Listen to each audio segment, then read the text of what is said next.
Hello and welcome. It's time for Gamescom. I'm like 30 minutes behind, maybe more.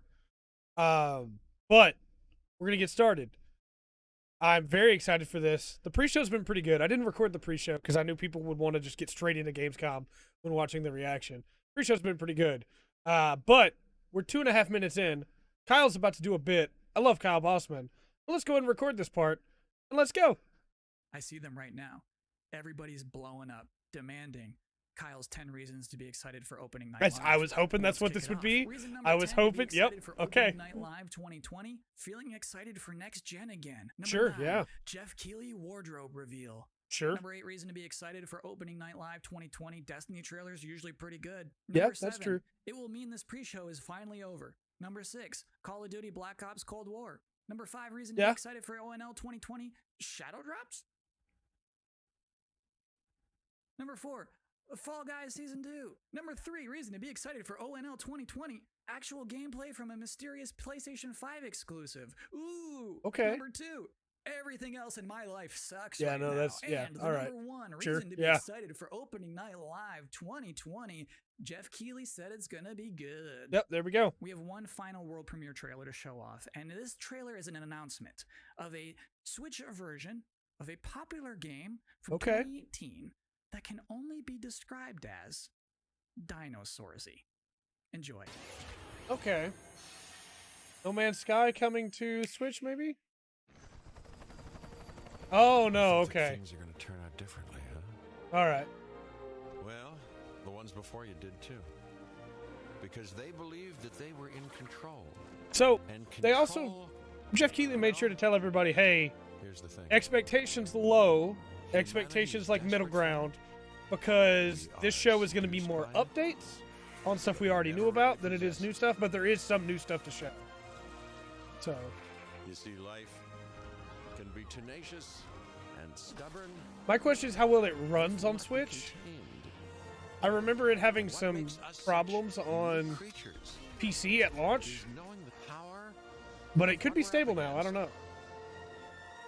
And still believing that we can win. Jurassic World Evolution Complete coming to Switch November 3rd.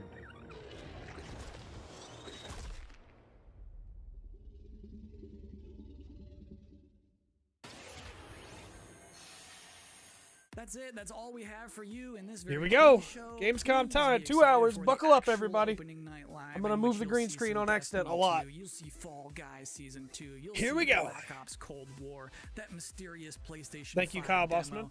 Some Oh, it's Ratchet things and Clank? we've probably Oh, never cool. Heard of Awesome. before. I think it's going to be a very good show. I'm personally excited about That's it. a weird way to drop that I should spoiler, thank though. you, actually, for putting But, up with okay. my nonsense for the last 20 minutes. It is appreciated, but seriously, Thank you, enjoy the Kyle. show.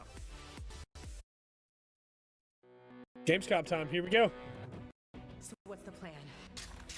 Time to take control. Getting a little bit of hitching. world. A little bit of hitching, but that's When okay. we feel out of place, disconnected, and divided, There are always repercussions. do we have what it takes All right, I'm going in. to be heroes? What we're doing here could change things forever. Tonight, we bring the world together. You're with us now. We celebrate who we are This is humanity's chance to repent. and what we are. I'm with you every step of the way. The future of gaming. Welcome to Gamescom Opening Night Live. Here we go. Hello, everyone. I'm Jeff Keighley, and welcome to Gamescom Opening Night Live 2020. Now, this year, Gamescom is, of course, a little different than normal. Yeah, and I hope 'cause it's all of completely you and your digital. families are safe and healthy at home. In 2020, games have comforted and connected us more than ever. And with the launch of PlayStation 5 and Xbox Series X later this year, games are only going to get better. Well, all summer, I was hopeful we could get to this very moment, a big live showcase filled with more than 35 games to kick off Gamescom 2020. Tonight, you'll get a first look at Fall Guys Season 2 and an extended gameplay demo of Ratchet & Clank Rift Apart for PlayStation 5. Nice. Plus, we might have a couple surprises along the way, too. But before we start, I want to acknowledge and thank all the game developers, marketers, and publishers who have worked under challenging circumstances to keep us entertained. This show is nothing without them. About to be 30, and I just spilled Dr. Pepper on my shirt. Doing a show at this scale safely is not easy, especially when all of you at home have some pretty insane expectations. I hope tonight reminds you why you love to play games. And with that, we're going to move on to our first game with a game that was just announced yesterday. Call of Duty Black Ops Cold War. And joining me is Dan Vondrak from Raven to tell us about the game and give you an exclusive sneak peek. Sure. Dan, how you doing? I like the setup here Thanks a lot. For having me This here. is really nice. Been a dream project for us to work on from nearly the beginning of development. We knew Black Ops Cold War was going to be a direct sequel to Black Ops 1, and we loved the idea of returning to the pillars built the Black Ops franchise: deniable operations, conspiracy grounded in history, and that shadowy world of paranoia. And we get to mix all those together, drop the player into the 1980s at the height of the Cold War, and it's really something that we know would feel relevant to today and also uniquely Black Ops. Sure. Well, you start playing with Black Ops, everyone wants to know characters. We saw yesterday in the reveal trailers, some familiar faces. So, Woods, Mason, break it down. How does this fit into the Black Ops canon? You said it's a direct sequel, so are we going to see a lot of familiar faces? Yeah, part of the fun in making this game was bringing back the iconic characters Slight like delay, Woods but and Hudson not a and problem. Mason, and seeing how all those personalities mix with some of the new characters. So the campaign takes place in 1981, and we love that we've been able to have so many connections to the original Black Ops and really be that direct sequel to the game. Now, one thing that I'm really excited about this is you're pushing the storytelling in kind of a new direction with some branches and some options about how you play through the campaign. Can you maybe walk us through your thinking there? Yeah, one of the driving forces from early in development was to say, let's take this Black Ops thrill ride and infuse it with some player choice and some player freedom. Anything we can do to give the player a little more ownership over their experience. Sure. So that starts with allowing the player to create their own character for the Cold War campaign. They can name them and pick a military background and really pretend they are that Black Ops soldier that they want to be. From there, we wanted to take some of our missions and infuse optional objectives, multiple paths, and some player choice moments inside some of those missions. And it was fun to find that balance between the hard driving Call of Duty action and these more non-linear experiences inside some of the missions. So with choice comes the player wanting to feel that impact. So some of those choices earlier in the game and some towards the end will actually shape the ending of the narrative of the campaign. Okay. So multiple endings to this game. Yeah, absolutely. That was one of the big things for us. It's like we love that Black Ops has always been willing to take risks, and we all know they did some of this in Black Ops 2. And with our story and with these features, we loved playing homage to those early Black Ops games. Oh, yeah, I remember the numbers. All right. Well, Dan, we are excited to see more of it. I know multiplayer reveal is coming in September, but since you got a Switch there, maybe you could flip the switch on something exclusive for us. Right? What are you going to show us? Yeah, absolutely. This is really exciting because this will be the first time we've done this outside the walls of the development studio. This is a scene from earlier in the game, and it's a critical point that really shows the narrative of the world, shows this threat that our heroes are going to be battling. So let's take a look. Oh, he didn't physically flip the switch like Jeff Keighley wanted him to. Keighley tried so hard to get him to physically reach over there and flip that switch. 1943. Detailed information from the Manhattan Project was stolen from Los Alamos by the Russian spy known as Perseus. 1968, Vietnam War. Viet Cong soldiers orchestrated by Perseus attempted to steal an American-made nuclear bomb from a U.S. firebase. Okay. 5 days ago, while on a mission, we acquired intel that Perseus is in play again and planning an attack on the West. Perseus. The CIA's analysts consider him to be the single largest threat. I love that remote with just 4 buttons, and all of them are huge. Hudson, we're all aware of Perseus. We're also aware he's more myth than fact. I mean, personally, I think he's nothing more than the Russian boogeyman. General Haig, allow me to introduce the man best suited to respond to that. CIA clandestine special officer Russell Adler. He's one of the few people who even come close to capturing Perseus. Mr. Adler, why should we take this Perseus Very 80s hairdo as well. You don't have to, sir. Yeah, then a lot of innocent people are gonna die. Why do you say that? Sir. Every time Perseus has come into play, it's shifted the balance of the Cold War. After 13 years of silence, if he's active, something big is gonna happen. Something that will affect the free world. I'm invested already. Sure, yeah. The story seems pretty good.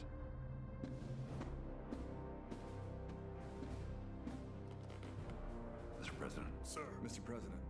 Mr. President, this How is good a job did Jason they do? Hudson and Russell I know their names.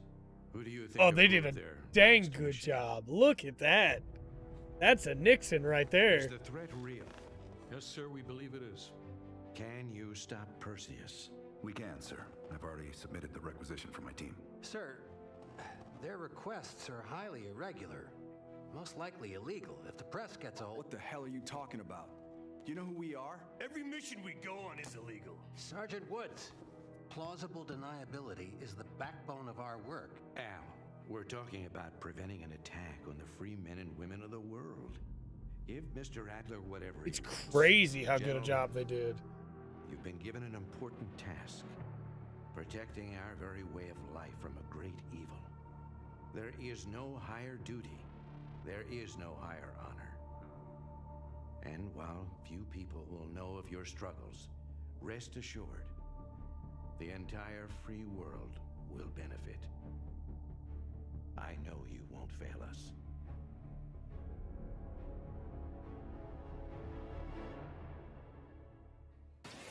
Watch that not be Nixon, and I've mixed up my presidents.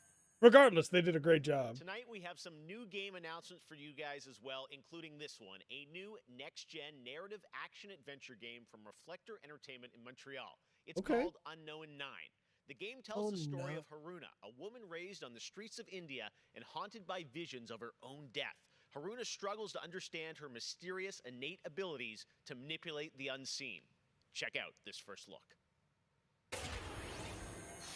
All right. That sounds like it could be really cool.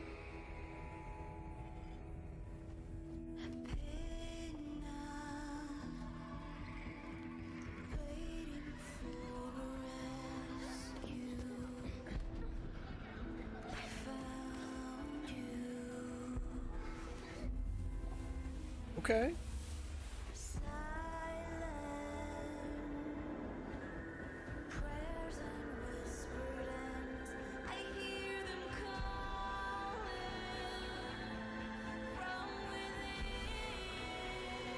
Cool.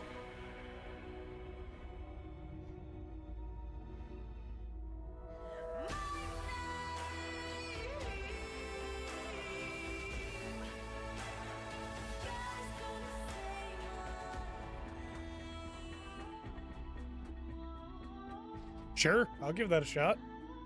Looks interesting.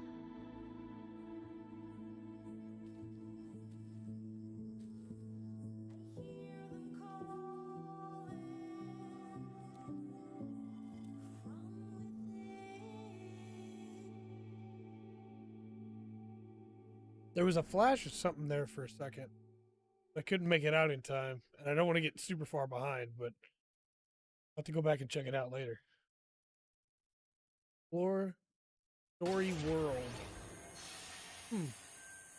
Interesting way to put it.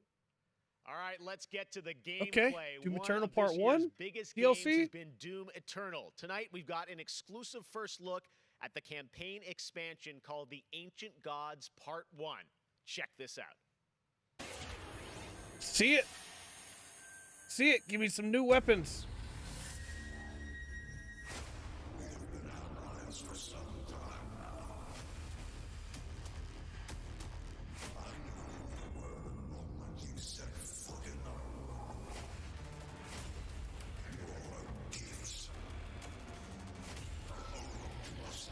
Okay.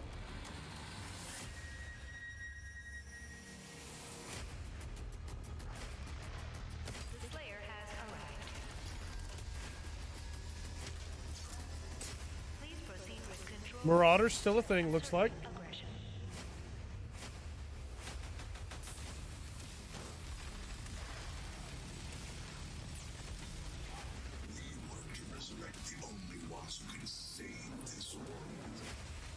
Okay. I mean, yeah, it looks like it's more Doom Eternal, which is like, sure.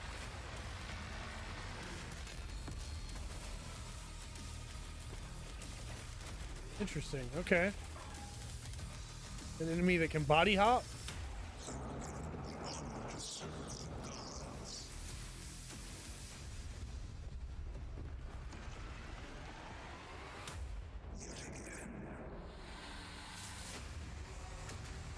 Sure.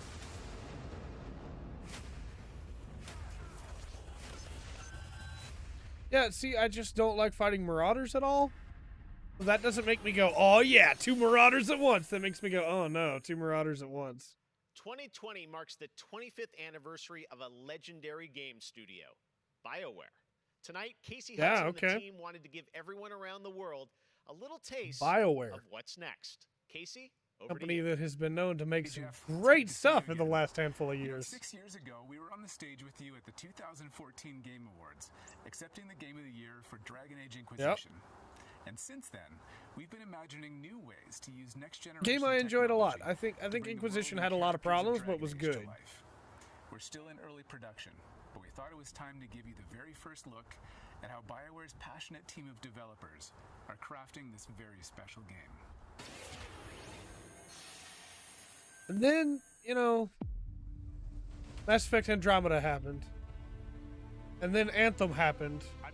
And now I don't trust BioWare anymore. Grow up and turn from a company of 35 people to a company of more than 300 people. Was Anthem BioWare? My brain says it was, but I don't know if I trust it. In the industry, there's amazing stories to be told with other people. I love that character so much. Oh yeah, Anthem was BioWare. That's what I very thought. Experimental My here brain at told me BioWare. it was. So we're always coming up with new stuff. We're always trying to improve, innovate, and bring new characters to life for our players and fans to enjoy. Again, I liked Inquisition. I think Inquisition probably should have just been an MMO, but I liked it. It was fun. Stories, it's got mystery, it's got hard-boiled detective stories, and of course it's all wrapped up in kind of a fantasy setting. You really feel like you're the hero in the Dragon Age world and you're saving people.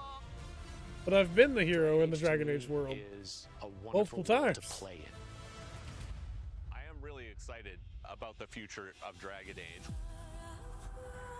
This is an original world, original flora.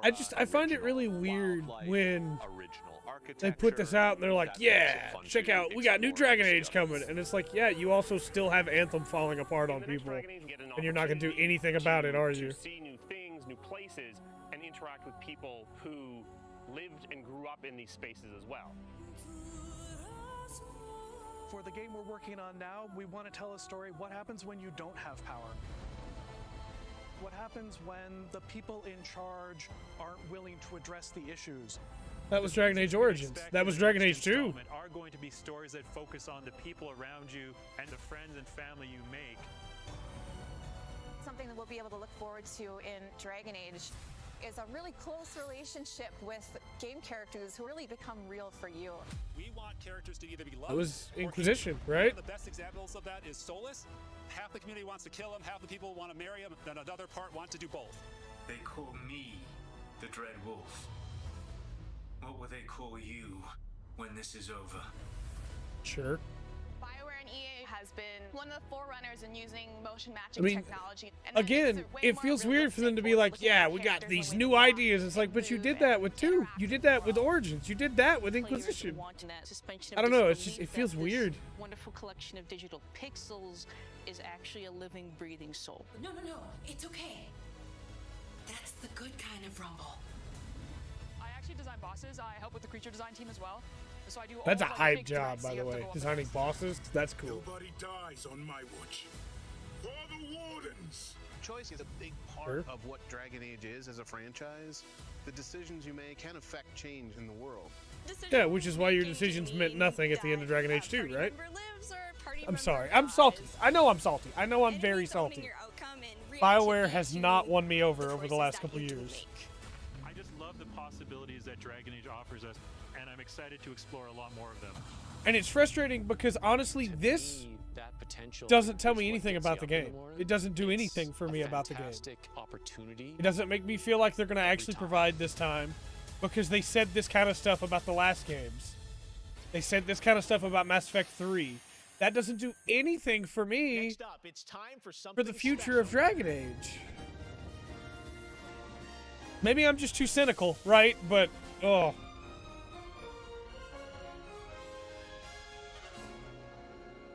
Great Scott! I think there's. I mean, I was sitting here going like, oh, that could be, yeah, that could be a Back to the Future reference. But all right. What's his name? Back to the Future. I'm Emmanuel Brown, doctor of physics, not of medicine, and certainly not that quack from Rick and Morty. Yeah, we know who you are, but what are you doing here? I did come back from the future to this precise moment on August 27th, 2020, because it's imperative we launch Surgeon Simulator 2 right now. And what exactly do you have to do Okay. with Surgeon Simulator? I immediately am less hyped, but still great to see Doc Brown. Friends of mine from Shire University invented a state-of-the-art medical training facility, otherwise known as the Surgeon Simulator Training Program. Now, 70 years later, we've digitized the experience. It's unbelievable. You can access the program through your computer and then be medically trained from the comfort of your keyboard. And it's available as of Great Scott, this very moment. Yeah, it, I want a world premiere, a few examples of some of the incredible Doc Brown's a great grab, but test subjects I'm not excited for Surgeon Sim 2 at all. So you're saying a world premiere will save our future? Only time will tell. And speaking of time, I'm off to another world premiere, Avengers 26, The Return of the Son of Thanos, opening 2077. And with that, I leave the fate of the human race in your hands. Just make sure you play Surgeon Simulator 2 now. Doctor's orders. Yeah, that's clever. That's clever. I'm just not excited for Surgeon Sim 2. I know it must seem like I'm always just like super negative, right? Super cynical. Where does this part go? But like the first game was silly. The first game was silly because it was trying to move things in a way where you could interact with them. This game is kind of silly because it's supposed to be silly. It's like they leaned into it, you know? And in a lot of ways, it makes me think of like a bad movie that wasn't trying to be bad. And then in the sequel, they like lean into it really hard, and it just doesn't work for me anymore. Doc Brown introducing Yeah, Jacksepticeye pretty cool, playing Surgeon pretty cool. Simulator, only on opening night live. All right, well, if you thought that crossover was kind of crazy, wait until you get a load of this next game announcement that I don't think anyone probably saw coming. Check this out. That's, man. Okay. Head Up Studios.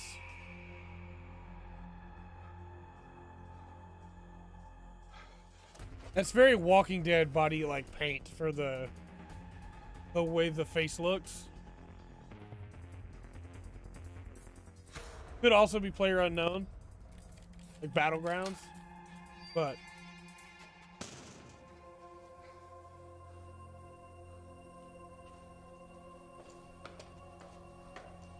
no, my gut says it could be Battlegrounds. My gut says Walking Dead. Why would they be making another Walking Dead game, though? They've all done really poorly other than the Telltale one. Could be Dead by Daylight, I guess, because like the generator, right? Could be. But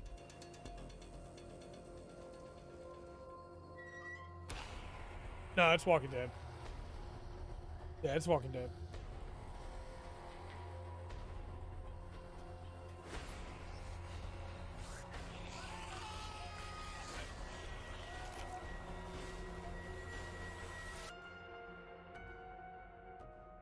Excuse me?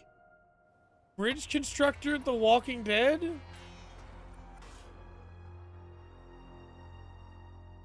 What?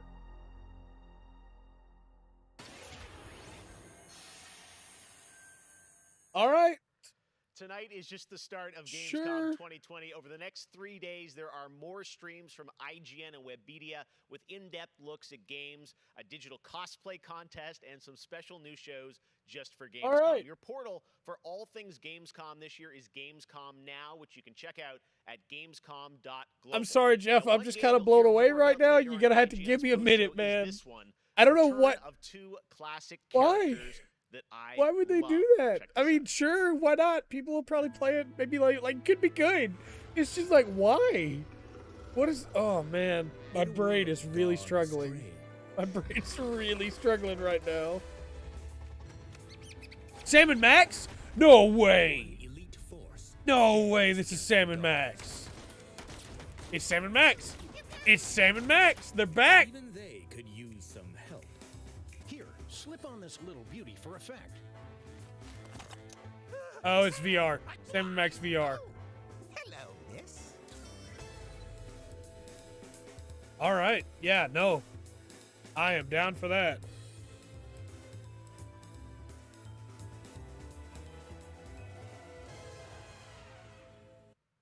The return of Sam and Max. Yeah. All right. Heck yeah. And now it's time to say hello to my wonderful co-host for ONL from IGN. Please say hello to Sydney Goodman. Sure. Thank you, Hello. Jeff. What's up, everyone? I'm Sydney Goodman, and I am thrilled to be here. Gamescom is always such a fun event, and throughout the show tonight, I'll be telling you about all the different ways that IGN is involved in this year's Trying to figure out if her necklace But is first, like a hint. I have an award to announce. Because Jeff didn't have any. winner His of the tie was Best like basic Nintendo too, Switch you know? game is Little Nightmares 2. Nice. Huge congratulations. Like I said, IGN is going to be here for all of Gamescom with great shows such as the Yoshi Gamescom P has Studio, like where you ruined can me find and my for co-hosts people from on all day stage long, with Games outfits. content, interviews, Because I dev immediately talks, try to go, and is that a more. hint? Plus, And we like have Jess had Gamescom nothing for me. Awesome the show I don't with think her and necklace for is indie involved either. developers. That premieres Saturday, August 29th at 7 p.m. Central European Time, so Sure. be sure to tune in for more announcements and special guests. And now, let's go back to Jeff for our next big world premiere. All right. See, Jeff's outfit has Awesome. nothing Thank you for so me much, here. I Sid. kept trying to figure we're out so like excited to see the what's card the Gamescom in his pocket studio, on his also vest, awesome on his news jacket, I'm but like no, on that's the definitely Daily not Show anything. Tomorrow, so looking forward to that. All right, well, on to our next game. In the next World of Shadowlands. Warcraft expansion, players will journey beyond the mortal world of Azeroth to a place where no living soul has set foot before. The Sure. Shadowlands, the afterlife of an entire Warcraft universe. The infinite realms of the Shadowlands are watched over by different factions, known as covenants, each holding dominion over a different aspect of the afterlife. And depending on how someone lived their mortal life, they may end up as part of one of these covenants when they cross over into the Shadowlands. Today, we're excited to give you a closer look at the noble and pure Kyrian Covenant from the realm of Bastion, who are charged with carrying the souls of the dead into the beyond. Sure. So sit back and get ready for the world premiere of Bastion, the first in Blizzard Entertainment's new 4-part series of animated shorts called Afterlives. Enjoy. All right. I mean, I have no desire to play WoW again, but Blizzard makes good shorts. I like the art style already.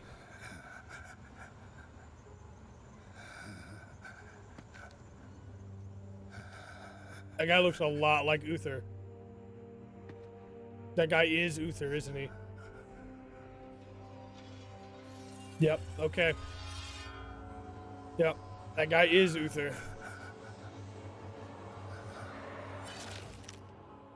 Light, save my soul.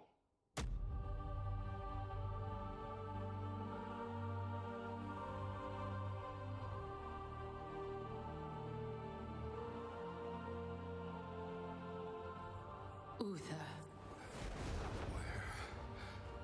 Where am I? Welcome to Bastion.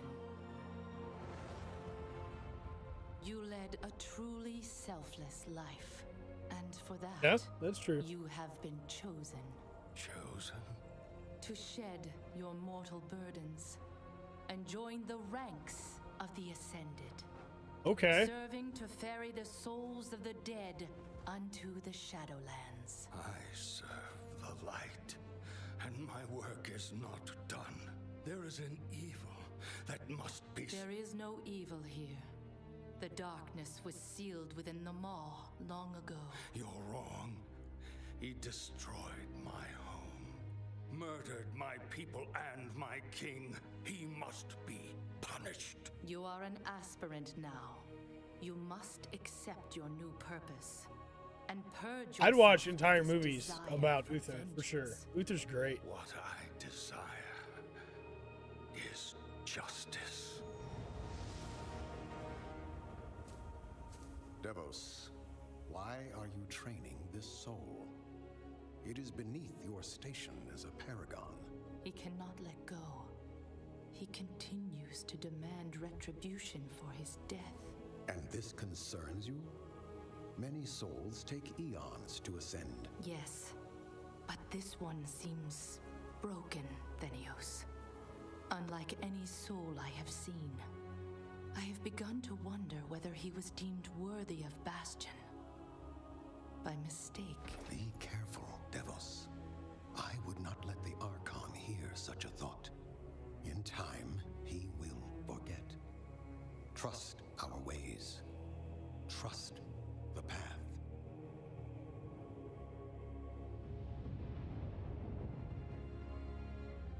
Devos, how long must we train? Until you are ready to ascend.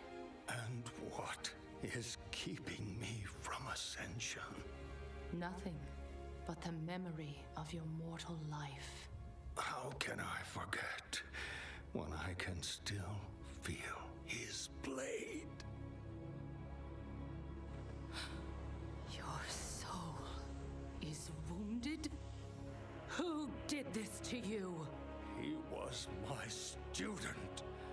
He betrayed us all. Show me.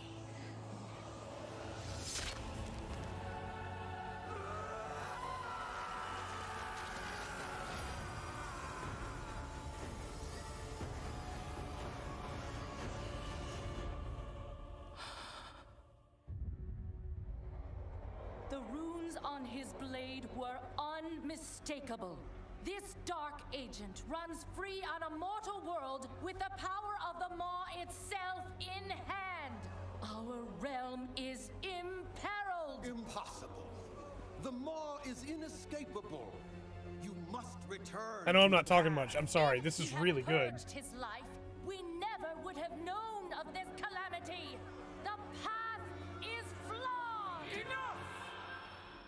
The order of the Shadowlands depends on the execution of our eternal charge. You will abandon this course. As you command, my Archon.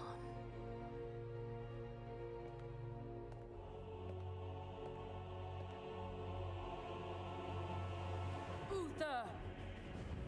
The time of your ascension has come. I thought I was not ready. Do you wish to see him punished?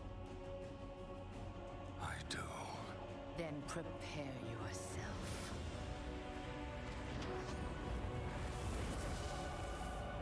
Heck yeah. The moment he falls, we will claim him. I wish this is what WoW's story was actually about instead of being about Sylvanas and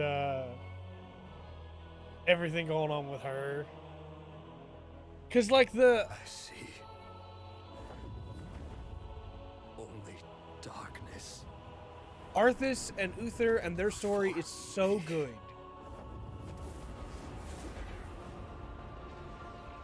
And then we get into, like, Cataclysm and... Cast him into the maw. Return him to the darkness he served. His eternal suffering awaits. Can you do it, Uther? My student. Remember what he did and take your vengeance. Not vengeance. Justice. Justice. Oh, man.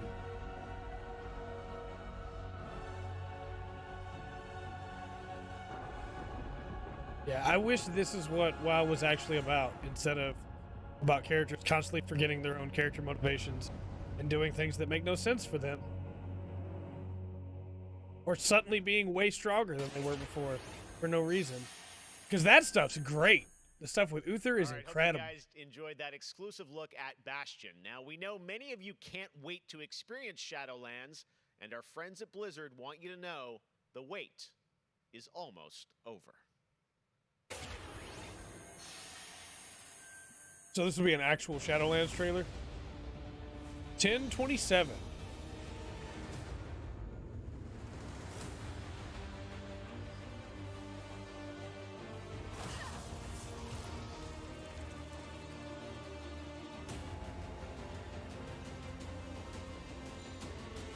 Sure.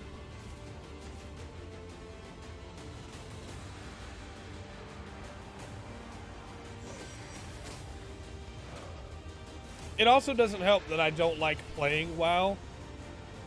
I don't think the systems in WoW are that great.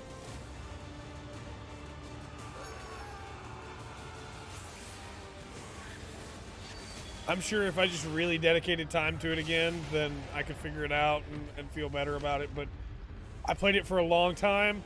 I came back to it recently, last year, and just did not. It didn't grab me at all. I didn't like the changes that they made, but I also didn't like the old system that much either. It is so official, and we have so much more opening night live still to go for you. Ratchet and Clank, PlayStation 5, much more. Stay tuned. All right, but now it's time for we have an hour and a half still to go. Universe that is coming to gaming for the first time with a project from a Canadian studio. Check this sure. out. All right. They have returned. They corrupted, divided, conquered, until finally, the gates of the celestial realm were thrown open.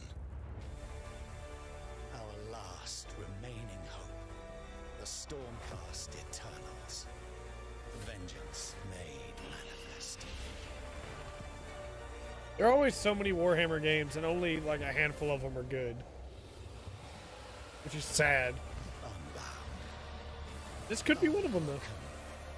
We will take back what the dead have ravaged. Stormground, Age of Sigmar.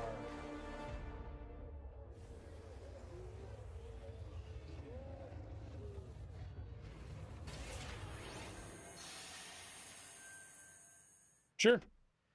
Now, you guys may Crash remember 4 time. back in June, I had some masked fun with my buddy Crash Bandicoot announcing Crash 4 It's About Time. And with the game coming in October, Crash, of course, had to come back for opening night live. So let's bring him out, everybody. Crash Bandicoot. What? He's where? Ah, he's wearing a mask. That's great. That's really good.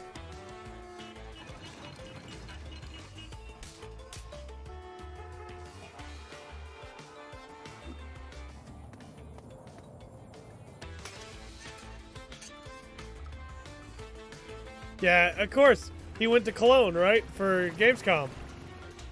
Nobody told him they canceled it.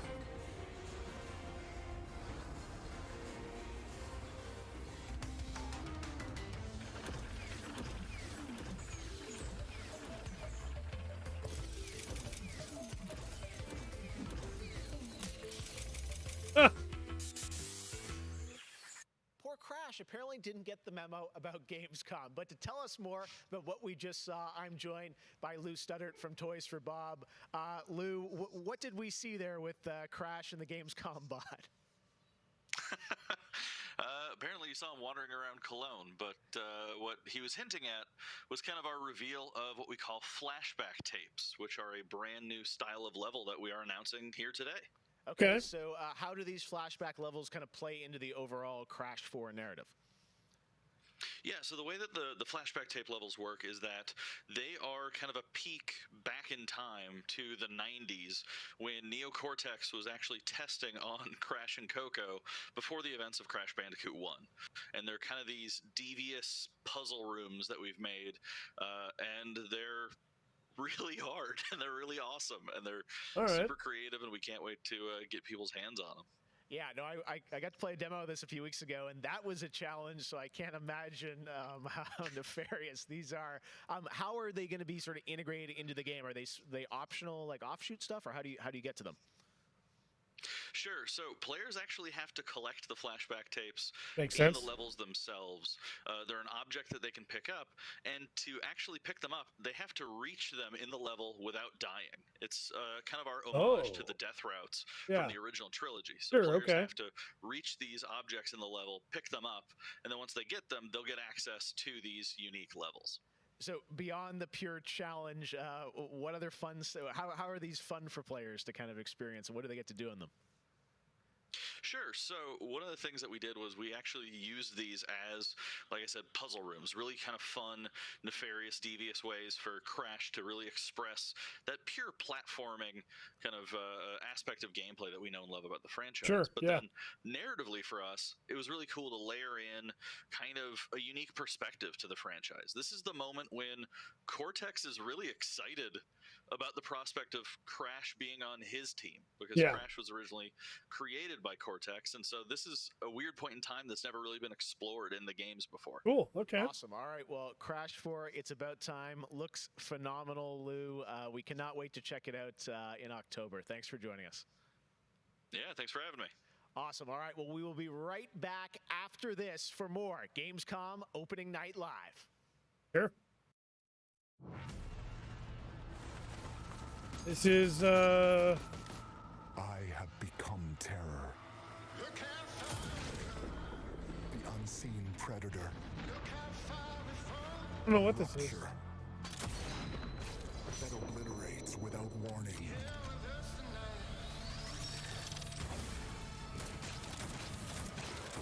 Alone, the hordes of Enoch will fall before me. But together, this entire planet will fear us.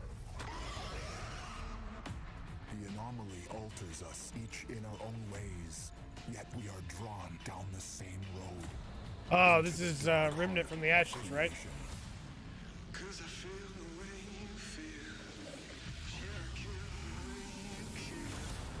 We will find the source, whatever it holds, whatever it takes.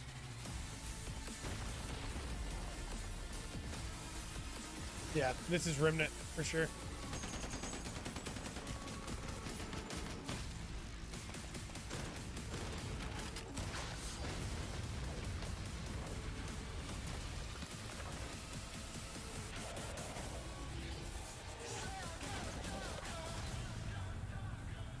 Oh, all right. Never mind. I was super wrong. Outriders. Oh, Red Bull commercial. Okay. Welcome to the Hyperscape. Gotta pay for it somehow, right? Gotta pay for the show. I understand. Breathe as a champion.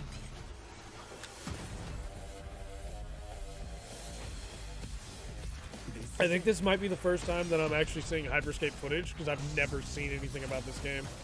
As soon as I heard it was Battle Royale, I was like, I think I'm okay. I think I'm good. Thanks, though.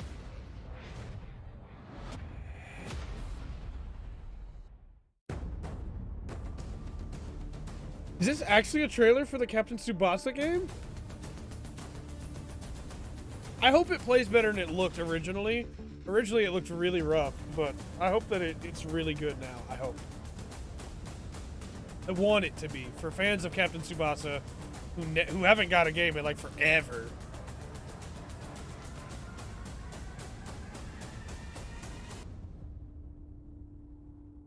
Available tomorrow. We'll find out. Necromunda. I can see you're new here. Let me get you up to speed. The Underhive's named well. A sprawl of humanity. Another suffering Warhammer away game. Like ants, deep underground, where we ain't causing trouble but are rich boys and girls, no matter how loud we are. And do we ever make some noise? Every Orlok says they could shoot the tail off a lashworm, and they'd splash your head from 20 paces for saying they couldn't. I don't want to say immortal, but when their armor, blood, skin, and will are of iron, it's a potent combo. Why would someone like you want to know about an all-female gang of psychopaths, drug dealers, House killers, Escher? cloners, and... Oh, makes sense. And Escher will cut you up just for the fun of it. Goliaths are big. That's it. Anything smaller than them doesn't deserve to live. And they're just as happy filling you with lead as they are smashing you to pieces with a power maul. Now, mixing that whole pot together in a place like this, you can imagine what happens. Chaos, gang warfare, for wealth, for power, hell, sometimes just for fun. So, think you're ready? Necromunda Under High Wars comes to PlayStation 4, Xbox One and PC on September. All right. O futuro dos jogos, além de realidades virtuais extremamente fidedignas e realistas, eu acho que também se encontra em formas mais expressivas e absurdas, quebrando cada vez mais esses paradigmas de formato de videogame que a gente tem e sendo usado mais do que nunca como uma ferramenta de expressão artística. I envision the future gaming to be quite bright and quite online. The next generation of console will clearly allow AAA and indie developers to build more creative-driven games that I hope will cover more diverse subjects. I want to play all kinds of stories about people and places, both real and imagined. I want comedy games, I want autobiographical games. I really want to see what people can do with the medium. Pro futuro dos games, eu vejo uma evolução obviamente gráfica, mas eu vejo ainda mais evolução na inteligência artificial e na maneira com a qual a gente interage com os games, tudo em busca de experiências mais imersivas. Yeah, why not, right? Welcome back, Jeff. You know, one of the things I love about opening night is that we can show you the biggest games in the industry and also smaller titles that should be on your radar. So pay attention to this next game. It comes from a team of two in Sweden, Tuxedo Labs. Over the past 3 years, developer Dennis Gustafsson has built his own game engine to realize his vision for a fully destructible game world. What he's building has absolutely blown me away, so I asked Dennis to prepare a special trailer just for tonight. I hope you're equally inspired by the ideas in this next game. Definitely one to watch. Teardown. Tear down. All right.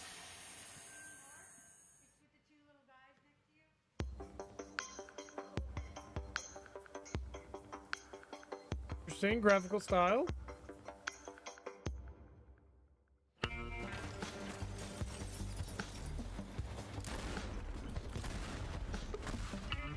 Okay.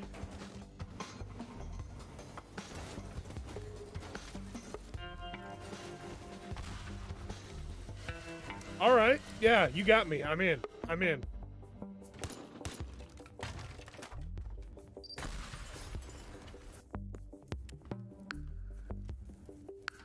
Sure.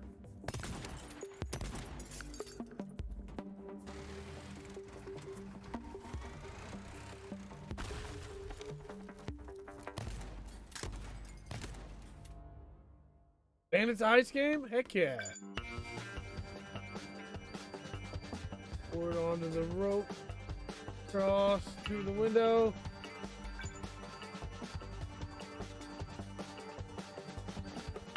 Ground. Up the pole. The fire. The car.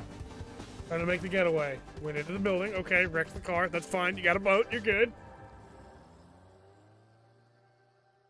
Cool. Yeah, no, that seems like it could be really interesting.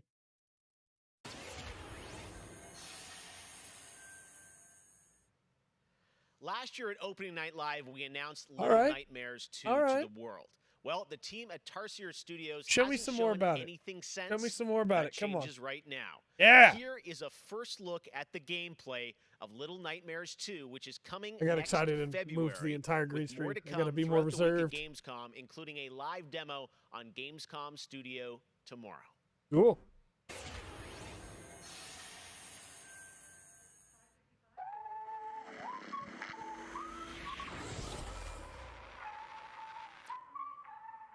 Man, Little Nightmares 1 is a great game.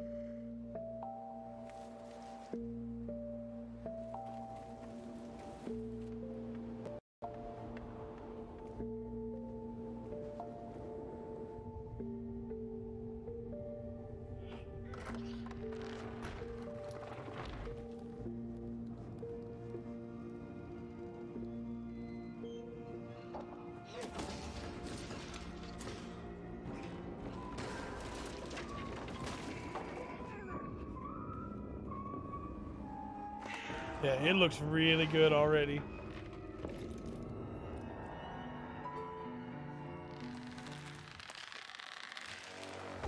Oh, I'm in. I'm so in, man.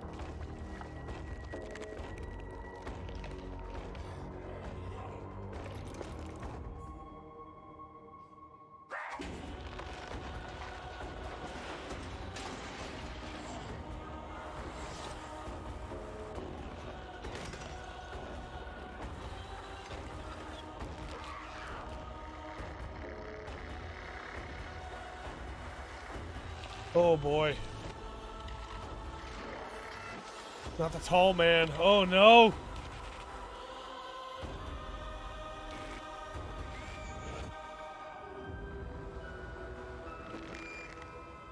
Oh boy. Oh boy. So like the tall man, it's a legend that I've been told most of my life. And one that I still get kind of spooked by. Oh boy. Hey, Jerry Lawler. To bring you all the over-the-top action in WWE 2K Battleground. Sure. This is great. This arcade-style video game is over-the-top outrageous, with over 70 WWE superstars and legends brawling it out like never before. Oh no, hold on to your toupee, Morrow. Look out below. WWE is I mean, yeah, Jerry Lawler is probably the one to hype it up, right? So I can't wait to see these WWE legends teach these kids a thing or two. And you know what? Here's a closer look at the insane action. It's a great evening for WWE action. I've always found the proportions on the Battlegrounds versions to be really interesting. Like, they're weird, but good at the same time, you know? Look out, Morrow! The Undertaker has risen, and Finn Balor is about to be taken for his last ride. Mamma mia, what a move! Finish him! Oh no! He just hit the snooze button! How do you lose like that? What's the matter with you legends? This is just an example of the pandemonium that you're gonna experience when you head to the Battlegrounds. Whew, that's a big toy hammer! Oh, I can't believe my eyes! Seth Rollins delivers the stomp! What a night! What a night! This is the greatest thing I've ever seen! Pre-order WWE 2K Battlegrounds today and brawl without limits. I mean, I'm glad that you got the work, and I'm glad they're making it for the people who love them. I know that's your line. I'm not going to pre-order. I'm sorry. Hello again. I have even Welcome more back. awards to announce, so let's get right down to it. The winner of Best Action Adventure Game is Watch Dogs Legion. Sure. The city needs a resistance. And it starts with you. What do you say? I would love to get some Legion footage tonight, too.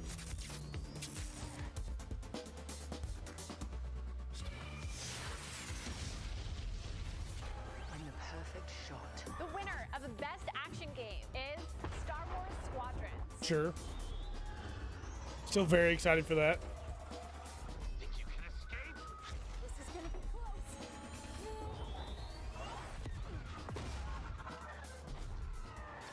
The winner of Best Multiplayer Game is Operation Tango. Sure. Operation Tango. It takes two to save the world.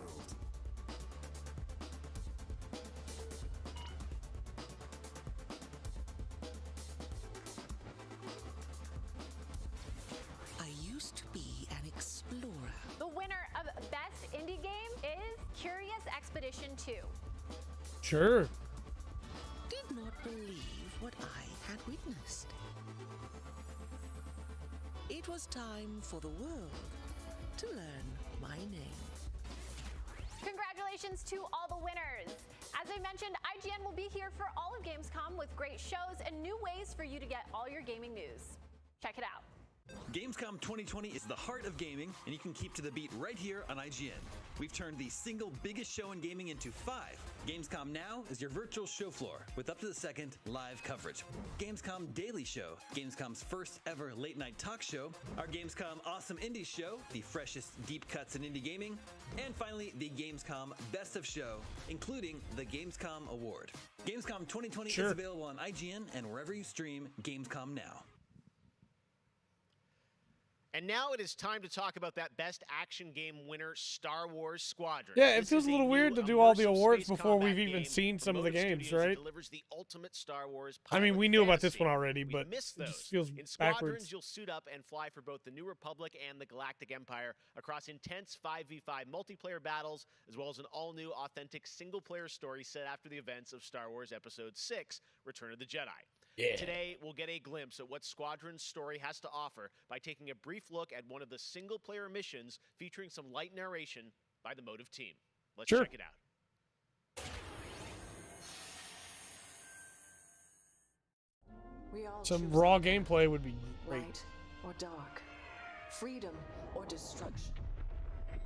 The Empire chose to destroy Alderaan in order to spread fear and douse the fires of rebellion. But the heroic pilots of the Rebel Alliance have chosen to keep fighting, to show the Empire that we are not afraid. It was their bravery that ended Palpatine's reign and brought about our New Republic. However, that's a nifty the Empire effect. lives on, shattered though it may be. As I speak, Imperial forces are edging toward the Bormia sector, hoping to end our New Republic before we find our footing. As their empire collapses, they try to tighten their grip. But the galaxy is changing, and you can be a part of it. With the help of brave and daring pilots, this war can end. Sure. Make a choice. Fly with the New Republic. Change our galaxy for the better. Hi, I'm Suzanne Hunka, narrative producer on Star Wars Squadrons. Our single-player story is one of daring pilots and deep-seated rivalries. Take Titan Squadron. Hunt down this Starhawk and eliminate it. Gladly, Admiral Sloane. Over the course of the story, you'll fly as two pilots on opposite sides of the war. Sure. And, like all modes in Star Wars Squadrons, you'll have the option to experience every mission fully immersed in VR. Wedge Antilles, Rogue Squadron. I hear you're the reason I was able to finally get a comm through. Today, we're giving you a glimpse of an early Imperial mission behind enemy lines. One of our spies, Agent Thorne, has discovered vital intelligence on Project Starhawk. Your mission is to extract her from an orbital outpost above Hosni and Prime. Behind enemy lines, you'll have to eliminate perimeter defenses. Sure. The outpost is defenseless. When you've secured the area, you will escort the Gladius to the outpost, and our extraction team will acquire Agent Thorne. Once Thorne is secure, reach your Gozanti cruisers. Oh, imagine if then it went, now plays the extraction team and fight your way in. Oh, man. Ladies, change course and keep Agent Thorne safe. Titan 3, take out those fighters. Understood. I'll handle it. Oh, man. I do love me some good space combat. No time to celebrate. Move on. Come on, calamari. Each mission will immerse you into the escalating conflict between the New Republic and a shattered empire. Debrief with your squad mates between missions. You're our new wingmate. Customize and master all 8 starfighters and join the galaxy's finest. I need you That was Kit Harington, right? From bombing runs at the Nadiri dockyards Nice. to setting a trap in the Xavian abyss. The story of these rival squadrons will push the war to the brink and define the galaxy for years to come. Very I cool. look forward to seeing you in combat October 2nd.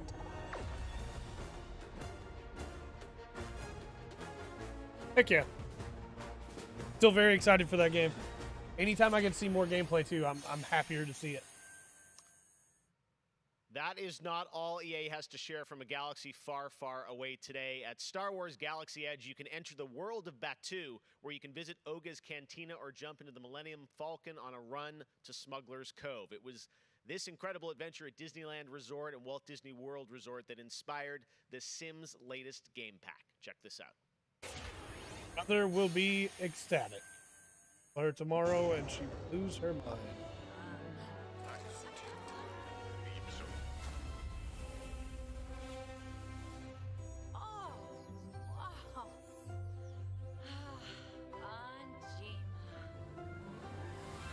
she will be very happy. Mother loves The Sims.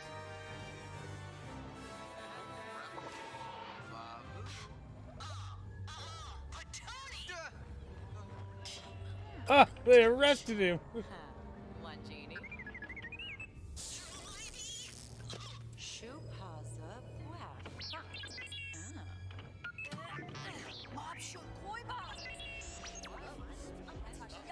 All right, sure.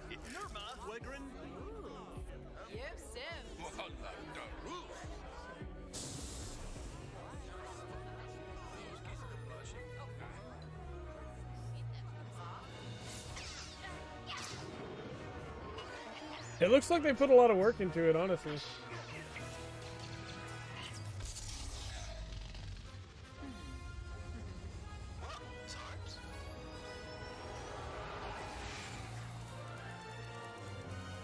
Sure. Very cool. Yeah, it's not for me, but very cool for those that like it. 9/8/20.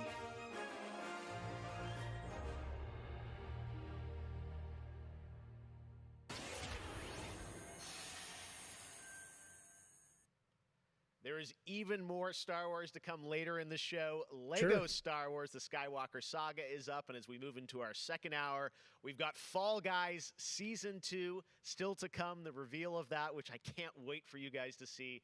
And of course, a gameplay demo of Ratchet & Clank Rift Apart for PlayStation 5. But right now, you might remember this next game from Annapurna Interactive from last year's Microsoft E3 event. And today, I'm excited to share a new announcement from the team. This interactive thriller about a man stuck in a time loop is one of this year's most intriguing indie titles, and now they've added an absolutely all-star cast to the game. Here's a whole new look at 12 minutes. Okay. Annapurna makes good stuff too, so what do we have on 12 minutes now? This is the game we were really stoked about from the trailer. I want you to think of a flower. Look at Yeah. its contours, Yeah. its curves. I'm so intrigued by this. Changing.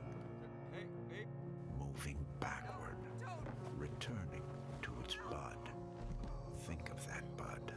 Unopened. Look at it as a whole. Then silently repeat these phrases. May you be free from suffering. May you be free from fear. May you know peace and joy. Willem Dafoe, Daisy Ridley. Wow. I was really hoping for a release date. That's going to be a really special indie game. So Yeah, glad to I announce agree. that here I agree, on the Jeff. show. Now, last year at the Game Awards, we announced Godfall, a new looter shooter coming to PlayStation 5 and PC from Counterpoint. Godfall. Tonight, we've got a quick sneak peek. I of do one love of the new how- Valor plates with more footage coming as part of I love how Gamescom Jeff didn't say 2020 looter slasher like they keep trying to coin. He just said looter shooter. Thank you, Jeff. Thank you.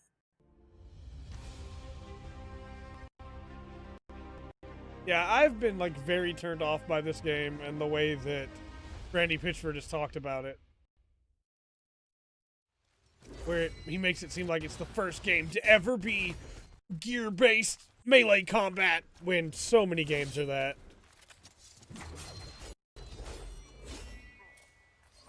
Still getting a little bit of stream hitching. This moth armor looks cool though. That's it. We have much more O&L to come. There wasn't even Exclusive any looks music at Lego during Star that. Wars, Okay. The Skywalker Saga, Fall Guys Season 2. All right. Wait until you see what the Mediatonic guys are up to, and so much more. But first, I'm sure you saw that earlier this week, Heart of Deimos, Warframe's newest expansion, was released on PC, Xbox, It's and crazy PS4. how much I've gotten into Today, Warframe it's in the also last, on like- Switch, all platforms. Here's a look at the Heart of Deimos. Crazy just how much I've gotten into Warframe in the last 2 weeks. Explore. Tear the veil That area from looks them. really cool. Like I can recognize frames now. I see that rhino over there. Origin But system. that Okay. was what it wanted too. Charge into hostile worlds. Yeah. Raged unchecked through metal, bone, flesh. There's the mech. I want one of those so bad, and that's Zaku, right? Infested with it. Madness beneath Deimos. I'm in. What? Visitors? Now, the gateway is failing. Simulate ability. The jaws close. Oh, that bug thing's really cool. Is that a new K drive? Approaches. Oh, I want to drive the mech. I want to drive the mech, man. Off and on again. But before we fall, we shall scream. There is I just started leveling my Zaku. who will hear the heart of Deimos. Okay. Sure. My gaming's So more many important for all people of us have been now. discovering or rediscovering Good video question. games during lockdown, whether it be older people or bored teenagers or middle-aged parents who suddenly find they have to do something together with their kids. And I think I've given out more advice about video games in 2020 than any other time ever. And as a result, it's more important than ever that we keep making different, interesting things for folk to play. A pandemia pela qual a gente está passando tem sido período difícil a todos. Então, nesse momento, eu acho que a gente precisa lembrar de mostrar mais empatia, demonstrar mais amor, mais carinho e saber que a gente vai sair dessa juntos. Vai ser difícil, mas isso tudo vai passar. I hope everybody gets healthy and safely through this coronavirus time. Care about other people and wear your masks. Jogos são, na minha opinião pessoal, a forma de arte mais incrível de se expressar. Eles englobam tudo: música, arte, escrita, e você tem a chance de controlar e vivenciar essas experiências você mesmo. É mágico, é maravilhoso. Jogos são por amor. Yeah.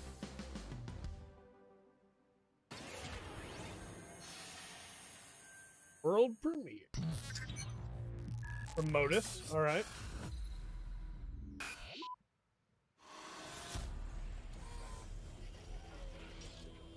Yeah, these are the guys that made. I'm trying to remember the name of it, but it's this mech fighting game, which was really cool. Balancing was kind of rough at launch, and so I haven't gone back to it, but I should. I'm sure they balanced it by now. So it's going to be a new mech, right?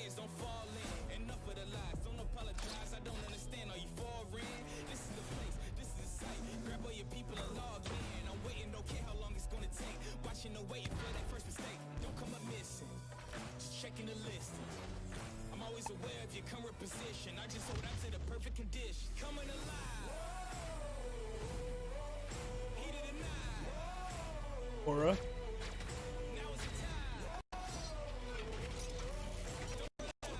Sure.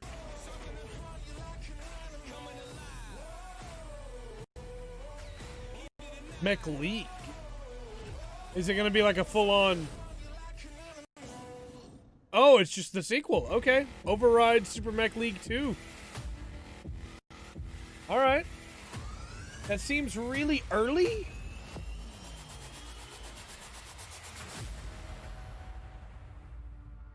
I'm going to be honest, that seems really early. Because the first one just came out like last year. But okay. Sure. All right, guys, we're back officially into hour 2. We've got an hour more of great stuff to show you. Destiny 2 Beyond Light. Stasis, you're going to see a brand new look at that.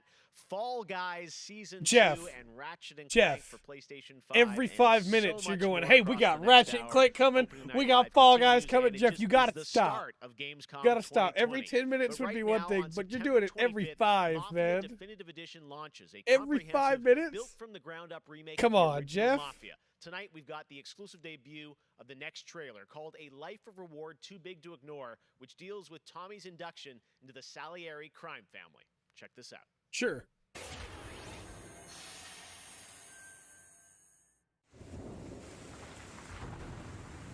All these guys in this room, they're here because they have the only I always thing meant to that play these matters games. to me. I always meant to. The only thing that should matter to any of us.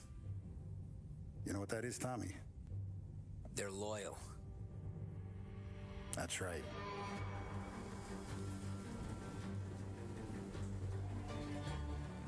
One day you're busting your back doing an honest day's work in a city that's been trying to scrape you off its heels since the day you stepped off the boat. And the next you're stuffing your pockets full of Salieri's dirty money. Go get him, Tommy! Teach these boys a lesson. Break every bone in their bodies.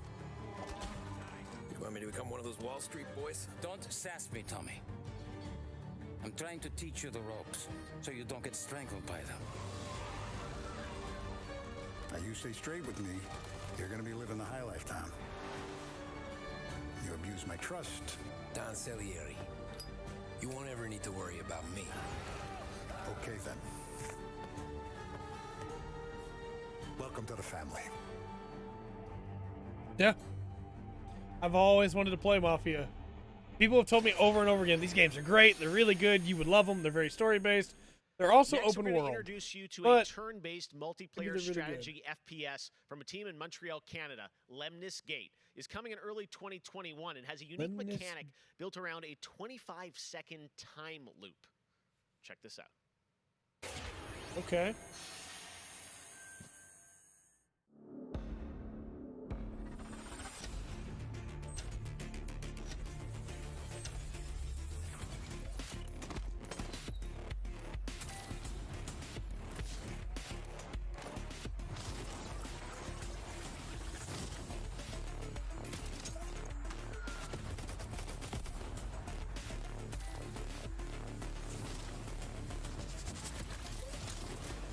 All right.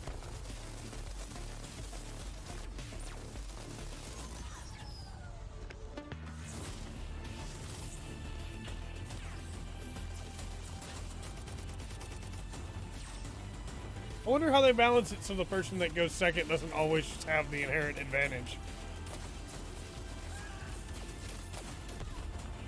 Or maybe you're both taking your turns at the same time.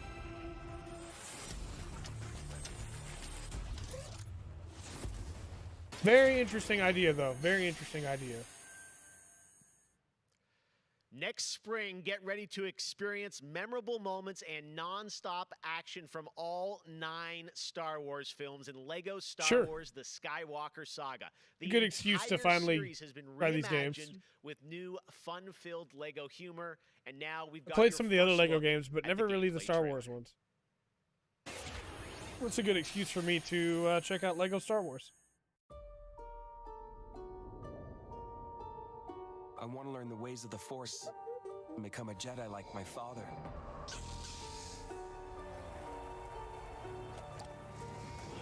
The Force is unusually strong with him. That much is clear.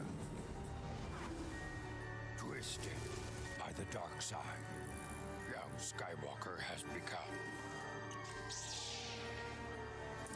Help me, Obi-Wan Kenobi. You're my only hope. That boy is our last hope.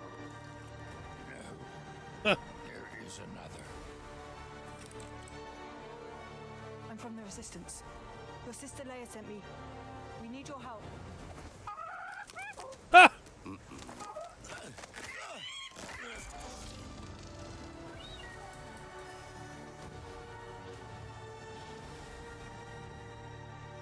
Oh, I was really hoping she'd hold up the Lego dagger and it wouldn't match up right. Because it's a Lego dagger. Does it have like all of them, or is it just... Like it's just the 9 games, right? It's not the side story stuff. Still, looks really fun. Like honestly, I like the idea of, hey, let's take this story that means a lot to me and then go, what if it was Lego and fun? Not him, the Falcon. I'm game for it. I know people really like the ones that already came out years ago.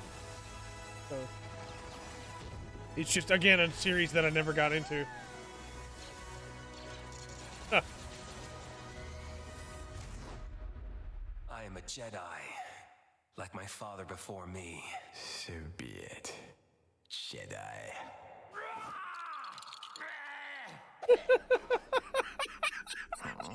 All right, yeah, I'm in. I'm super in.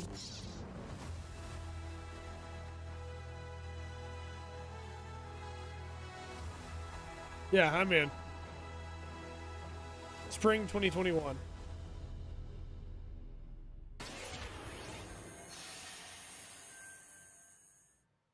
Don't do it, Jeff. Lego Star Wars looks so fun coming to next gen as well. All right, we'll be Don't right do it, Jeff. back with more Don't do world it. premieres. Don't you mention from Fall huge new Guys. Games like Ratchet and Clank. Don't you do it. Rift Apart, Medal of Honor, Above and Beyond, and Destiny 2. But before Job. that, Good here's job. a look at a game that is launching tonight on Nintendo Switch and Steam. It's called Struggling from Frontier, a fun physics-based platformer where up to 2 players control Troy, our fleshy hero. Check this out, and remember, you can play this tonight. Okay. Oh no. Oh no.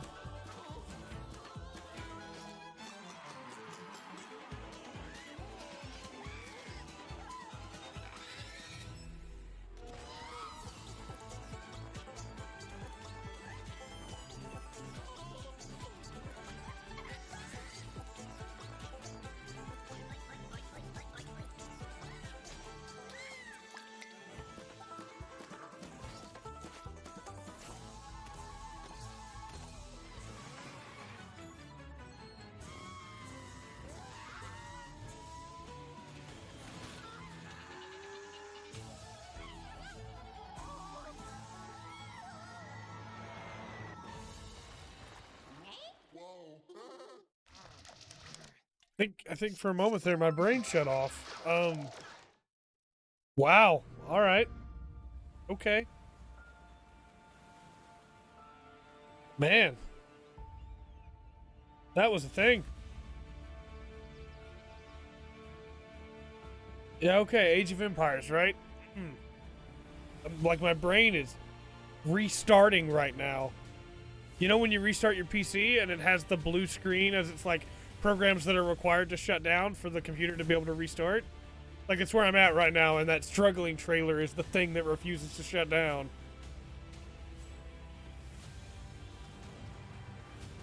Age of Empires Definitive, right? Or Enhanced? I can't remember what they call it.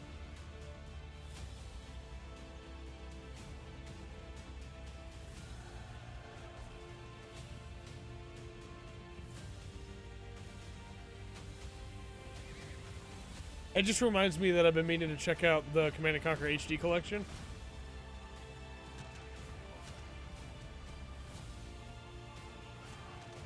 Cross-platform, very cool. Multiplayer cross-platform is a very big thing that I think everybody should be doing.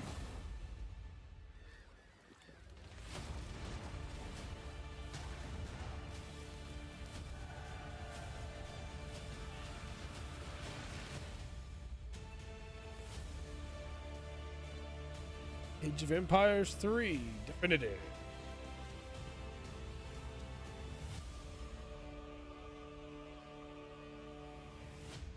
October 15th.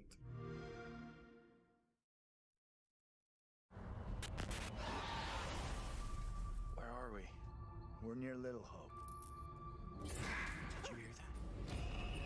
What more proof is needed that the devil walks among us in Little Hope? Oh yeah, this is the one that we saw the trailer for earlier this year, right?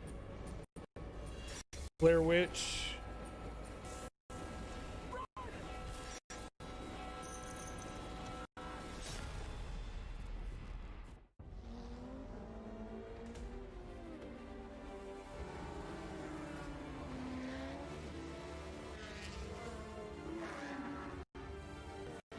Still getting a little bit of hitching here and there.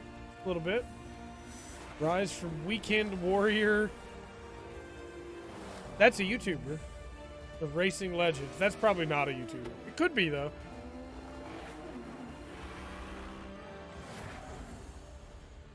Project Card. I gotta Yeah, say, the what game you that I've been given binge the playing? most hours to that I love going back to is Assassin's Creed Odyssey. I have to say, since I kind of wish this was like reading off of Twitter, right? Where like they send out the tweet and we're like, hey, what you been binge playing? And we just had like a whole bunch of random answers. At the moment, I enjoy to play Fall Guys with my friends. It's very funny, easy to learn, but hard to master. I have a few games that I binge play. What you been playing, games Alana? that I return to every year. Halo, the entire Master Chief Collection, Sure. is really a big one for me where Good that's call. concerned. Good call. But I also still just casually binge Animal Crossing, and I've been doing that basically all year. Yeah, why not, I right? haven't put down Animal Crossing since I downloaded it. I find Sure. the daily repetitive rhythm so soothing and predictable. Although, much like my house, my island is still a complete tip. Up next, we have the award for Best Microsoft Xbox Game. All right. And the winner is Tell Me Why. Congratulations to Don't Nod Entertainment. Well, after a That's a big weird day one to of give it Gamescom to. I mean, events I and think it's announcements, fine, you'll be but like, happy to know that IGN is it's going to also help on you PC digest through all Xbox the Game info Pass. with Gamescom Daily So, Show, where you I can don't get know. all the daily highlights and a late night show experience from gamers for gamers. Back Sure. to you, Jeff. Thank you very much, Sid. He's and gonna do by it. the way, He's gonna do it. congratulations to Don't Nod for Tell Me Why, a really important game that is out now that you can play. I need to on play that Xbox- still. Xbox Need to play and that Game still. Pass. And as we know, there's a lot going on in the world, and that goes beyond the pandemic. Between social conflicts we're seeing in the news and acts of nature, we can see how vulnerable we as people can sometimes be. And now I think it's as important time as ever to remember to come together and support one another. We are a global Yeah, for gaming sure. community. There are millions of people watching tonight, and I know we're all here because we love games and we know that games are good in the world and can bring us together. And I think we've all felt that in 2020. So I think that's really important to remember amongst all the games and trailers. All right, well, one way as a community we can come together to do some good is the He was trying to talk about a Gamescom game. Forest. He was gonna say one Gamescom game, has launched a but- reforestation project yeah. by planting a Gamescom forest together with the community. Gamers worldwide can go to gamescom.global and donate to plant more trees. So let's plant a forest together. Sure. All right, well, now we're going to move on to another game, and this one was announced back in May. Chorus is a dark space Chorus, combat yeah, shooter yeah. where players take control of Nara on a quest to destroy the dark cult that created her. Featuring me rich ray-traced 4K some 60 gameplay. FPS environments on next-gen hardware, here is the first look at gameplay from Chorus. Show me some gameplay. Heck yeah. What I wanted from the original trailer. You have broken my heart. For your betrayal, you will be broken.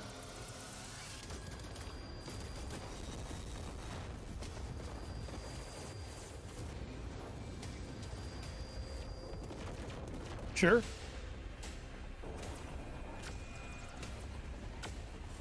I'm always down for cool space games. Always. There are a couple that I've played that I wasn't huge fans of.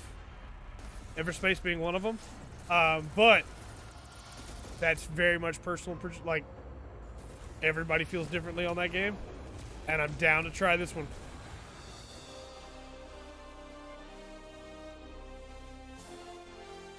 Sure.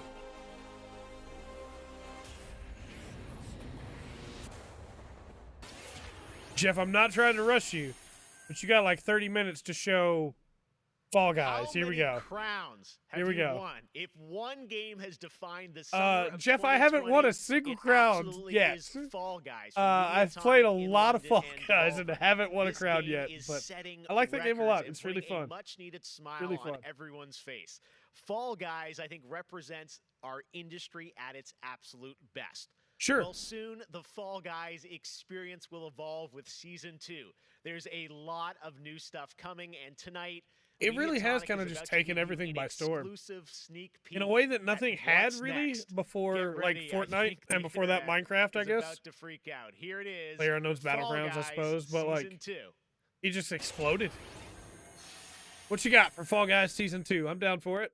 Hey, I'm Joe. I'm the lead I game like designer this on game. Fall Guys Ultimate Knockout, and I just want to reach out and say thank you to everyone who's been playing and enjoying the game so far. As a team, we've been looking at all the fan arts, the memes, and the montages that people have been posting online, and the response to the game has really blown us away. Today, we just wanted to give everyone their first sneak peek at the rounds and the costumes that they can be enjoying as part of Fall Guys. I do think the game needs a little bit of changes, but I like it. I think too often you get put into team games where you lose because your teammates didn't back you up, you know? In season 2, New costumes seem cool. Fall Guy as a medieval hero and competing Sure. across brand new rounds inspired Yeah. by epic quests from the Middle Ages.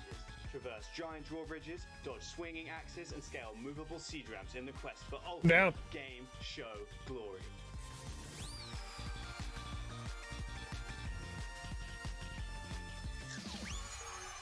New costumes, all right.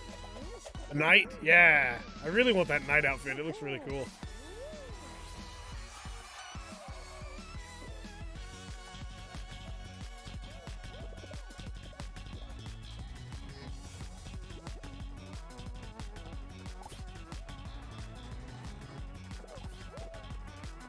You seem really interesting. We hope you've enjoyed the sneak peek of Fall Guys Season 2. We're still adding the finishing touches to development, but if you want to stay up to date, then at Fall Guys Game on Twitter is where you want to be. We'll see Sure. you on the start line.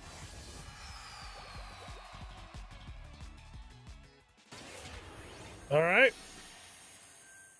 Yeah, never mind. You got 30 minutes still, so you're good. Has Colorado in the palm of his hand, and he's afraid to close his fist.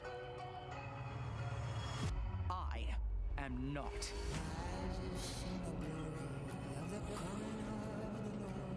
Is this Wasteland? I don't know what this is.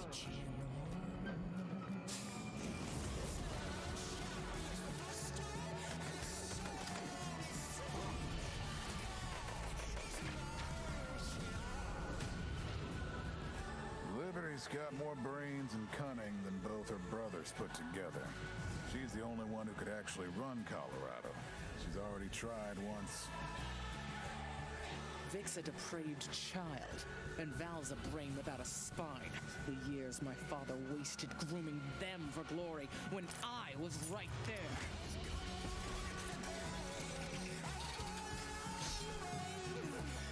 My gut says Wasteland, but I don't know.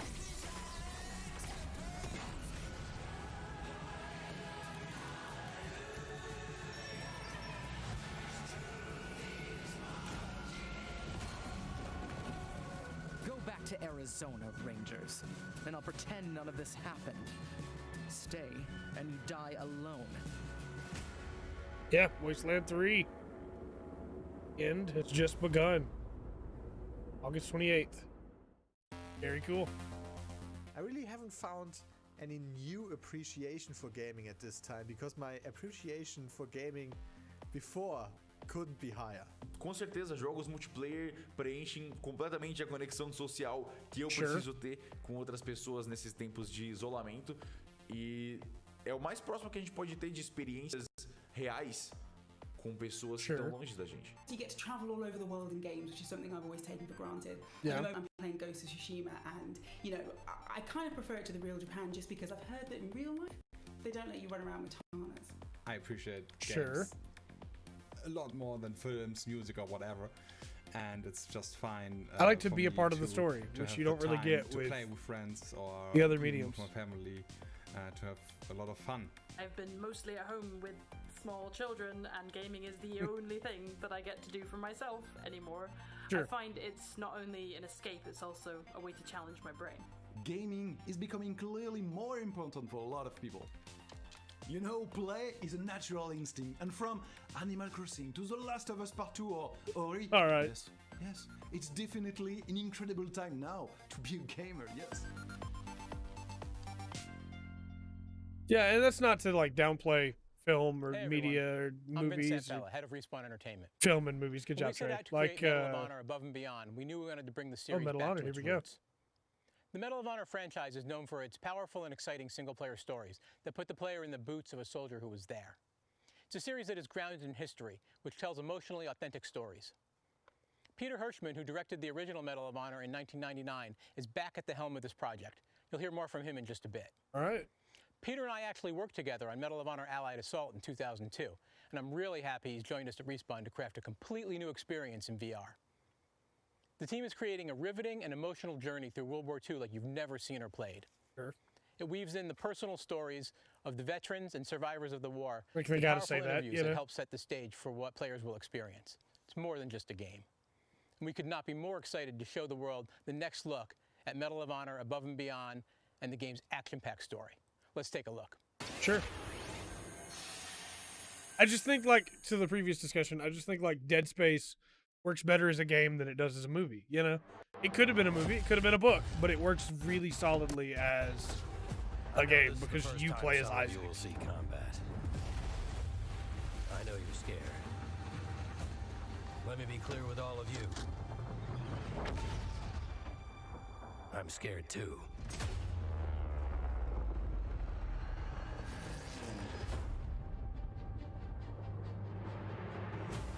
Welcome to France, gentlemen. Oh, it's on Oculus from Facebook. Oh boy, okay, never mind. Something big is happening inside Gestapo headquarters, and we don't know what it is. We're gonna have to improvise here. I thought that reload animation early on, looked kind of interesting, and you can see the arms floating. They don't have full sleeves attached to them. Are perhaps the bravest people fighting in this war. But you really should. Oh no. There is no future in it. Why wouldn't you just make the sleeves long enough that they're always covering it? There's just something really weird about having floating limbs. Sorry, Rayman. It'll be a wild ride, but we'll get you there. Jet fighters, brace yourselves.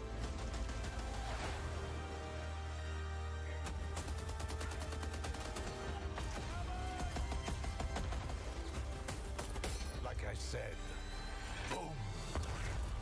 I mean, I get it from a gameplay perspective. It makes it where they don't have to worry about different animations and the arm's length. I'm willing to But sacrifice myself for.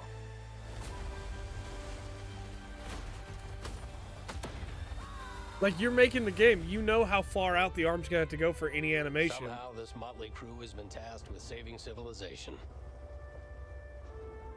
God help us all. Just make the sleeves long enough that they go into the character's model, because nobody can see the model anyway, you know? So then when the arm reaches out, you still have the sleeve, and it's not just free floating. I don't know, that just feels weird to me. Thank you so much, Vince. That looks incredible. And now we're here with Respawn Entertainment's Peter Hirschman, game director on Medal of Honor Above and Beyond, to talk more about their new VR experience. Peter, I gotta say, Just the trailer really strange grabbed to me, Such personally. an incredible story that you're telling. Yeah, the story too. seems great, Tell us a but bit about this single-player experience. I'll never get to What can play we it because expect? it's on Oculus. Well, Jeff, thank you for having us on the show. Which is now owned by I'm Facebook. Representing a whole team back at Respawn that's been working really hard on this, and it's so exciting to premiere the trailer with you. Metal Gear, going back to its roots, was always about putting the player in the boots of a soldier fighting Sure. in World War II. And with VR, we're able to do that in almost a literal way. It's definitely the most immersive experience, most immersive combat experience I've ever been able to work on. And the story follows you as a player being recruited into the Office of Strategic Services, commonly known as the OSS. And their mission was sabotage, espionage, search and rescue, everything in between. You name it, they did it. And they're known by a different set of initials now, the CIA. Yeah. But during World War II, they sent operatives all over Europe, deep behind enemy lines.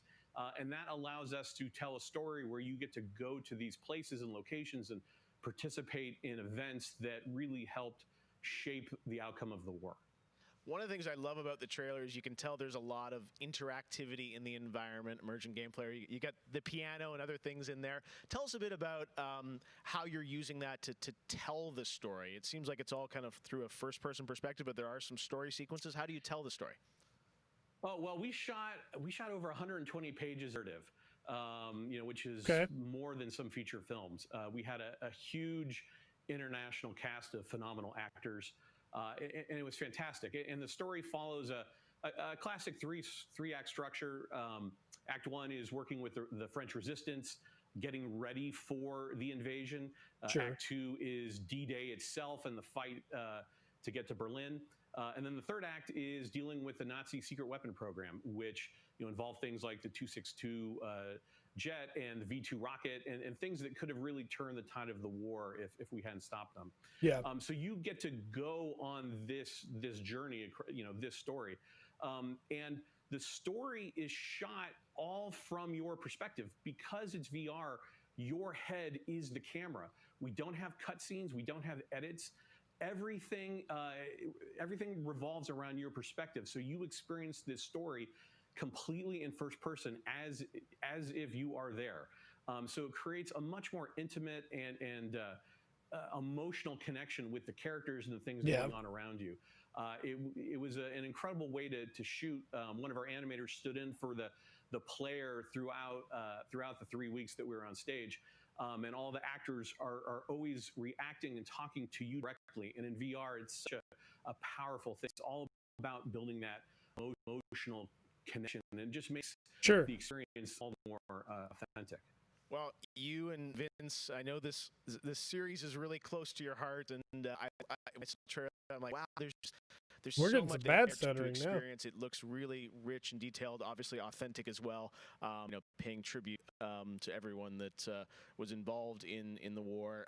I wanted to ask you also about multiplayer, which is something that Respawn is really known for, and you've had a great single player experience. But I hear you might also be doing MP too. Oh, well, yeah. I mean, the thing about VR is that, I've spent we've known each other a long time. So much of your career trying to map natural human movements to a controller. And figuring out things like making feel good. And one of the hardest ones is leaning. And in VR, you know how you duck? You just duck. And how you lean in VR, you just lean. And so the ability to lean around a corner, just kind of peek around the corner and see where the bad guy is just, it heightens the tension so much. It makes it feel all the more real. And when you put that into a multiplayer experience, it just raises it to a whole nother level. So we are shipping, in addition to the campaign, we are shipping a full suite of VR modes, including a few that you can only do in VR. And we're really excited about people playing those, after it comes out. Wow. Well, definitely a full-blown VR experience. I got to say, I'm really excited to put the headset on and try this. And it's coming out later this year, right? Coming out holiday. So, fasten your seatbelts. We are so excited to bring it to players. We've been working on it a long time. Like you mentioned, it's a passion project for Vince and I and everyone at Respawn. It's a wonderful full circle experience for a lot of us that started our careers working on those original set, going back first one and Allied Assault, and now to be able to bring Above and Beyond to a whole new generation is one of the most exciting things we've been involved with. Awesome. Thank you so much, Peter. Opening Night Live will be right back. And in the meantime, here's a look at a new game that is launching tonight. Okay, Shadow Drop. The world was broken, fractured by the magic the Vow Keepers said they would protect us from. Spellstorms still rage across the ruins of the Hollowlands. This is proof, they said. It isn't safe. It can't be controlled. Magic cannot be used.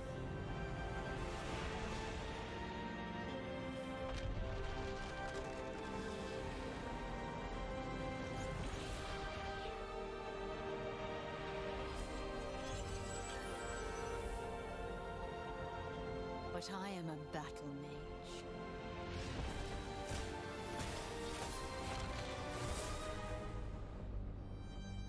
Okay. I have broken my vow. And now I fight to break free.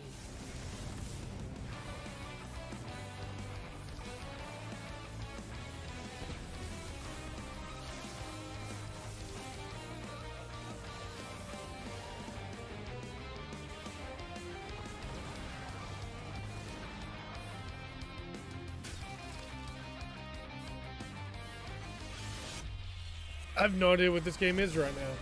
Is this a hero shooter? Is this...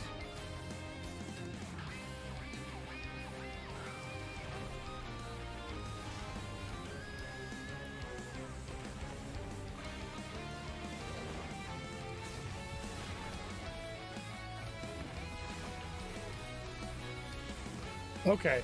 So definitely like a multiplayer arena game.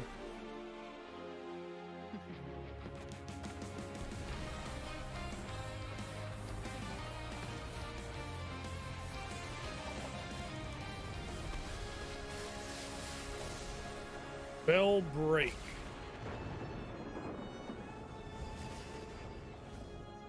Launching September 3rd. I thought Jeff Keighley just said you could play it today. Oh, it's free to play. I'm positive he said you could play it today. But all right.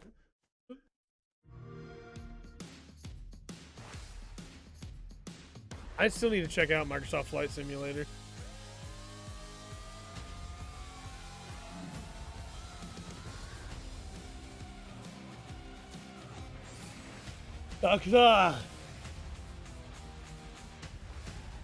It is a very good deal for what it's worth.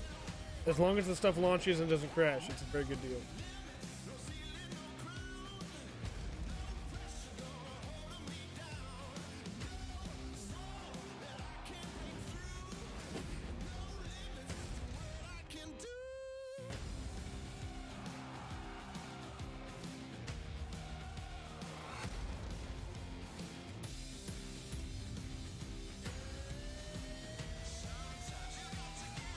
Yeah, I mean, again, it's a very good setup.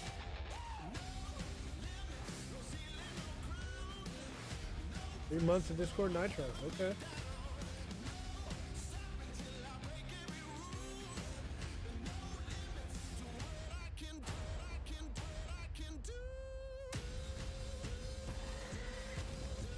Man, they must not be able to spend too much time on Ratchet and Clank and Destiny.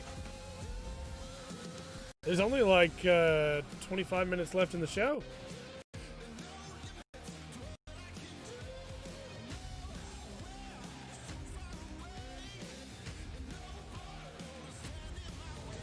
Sure.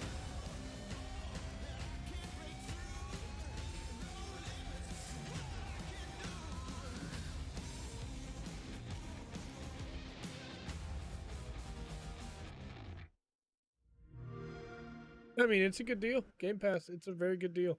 So many great games in Xbox Game Pass, and many of tonight's games are in it as well. Every year at Gamescom, we like to highlight some incredible games made in Germany. And tonight, we have a special announcement about one of the most legendary German games of all time, created by Factor 5. Enjoy.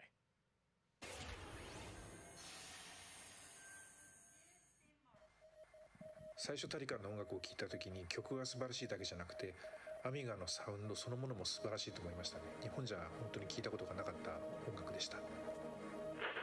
5 was so far ahead of the curve, and each of their games pushed game technology as far as possible. I'd say they're one of the greatest indie developers of all time.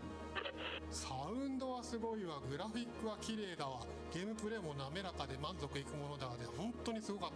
今回タリカンのコレクションが出るってことをとても嬉しく思っているし、これはまた当時みたいにみんなに見せて歩きたいなと思っています。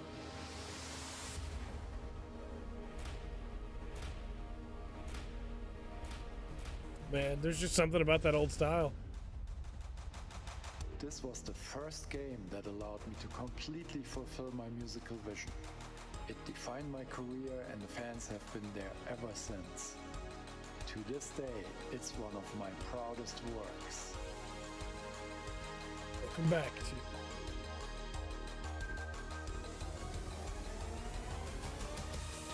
to Turrican.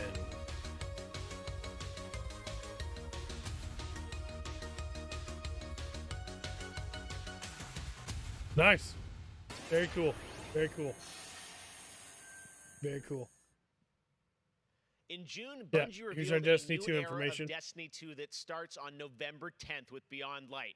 For the first time ever, Guardians will add a new elemental power to their arsenal, the dark power of Stasis. With Stasis, players will take on the powers of darkness to control and dominate the battle.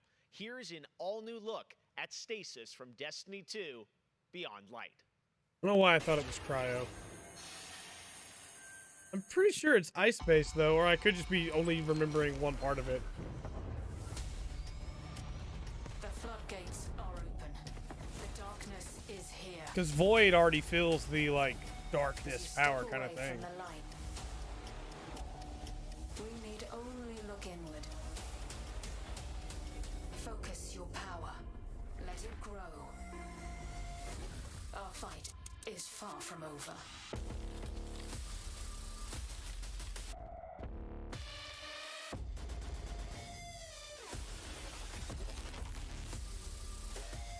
Yeah, it's all ice-based. That's what I thought.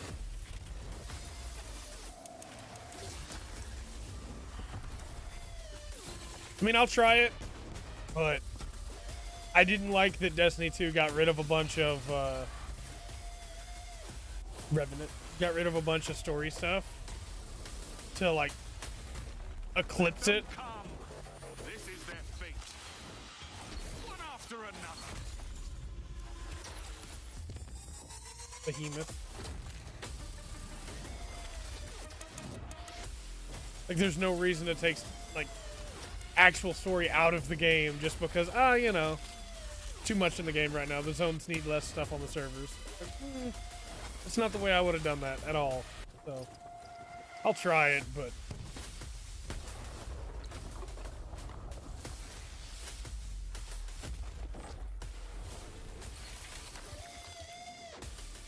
The Wizard, or the Warlock staff is really cool, though.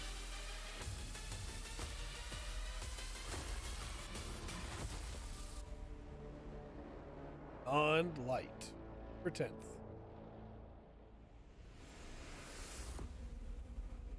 Pre-order the deluxe edition. I don't think that was really anything we hadn't seen before, though, so it's weird they went world premiere on that. That is best Sony PlayStation game. So, sure. Without further ado, the winner is Cyberpunk 2077. Which will not be at this show. So it feels really weird for it to get that award. I announced tonight. But okay. So check out the Gamescom Awards user voting, where you can vote for your favorite streamer, Gamescom's Most Wanted, and Best of Gamescom. The winners will be revealed at Gamescom Best of Show, along with cool cosplayers, esports, and more. Sure. So tune in on Sunday, August 30th at 8 p.m. Central European Time to see the grand finale of this year's Gamescom, where we give gamers the stage. Sure. That's it for me tonight. But before I turn it back to Jeff, I just want to say that I hope everyone out there is staying safe and healthy. We're all in this together, so take care. Back to you, Jeff. Thank you very much. Ratchet and Clank Sydney. time. It's great to have you on the show again this year. All right. Well, a lot of people have been wondering, what will the next generation of gaming feel like? How will it be different? What is that generational difference? Well, back in June, we saw the announcement of Ratchet & Clank Rift Apart from Insomniac Games, a title which uses the power of PlayStation 5, the SSD hard drive, and the DualSense controller to create an experience that Insomniac says is only possible on brand new hardware. Cool. Well, now it's time for you to decide if you see the difference. Here's an extended, uninterrupted demo of live PlayStation 5 gameplay of Ratchet & Clank Rift Apart. Enjoy.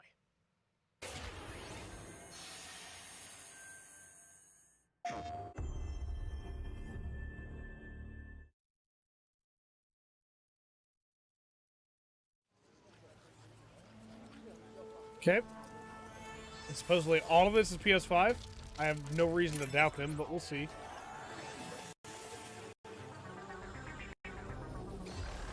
The hitching of the stream is back, but...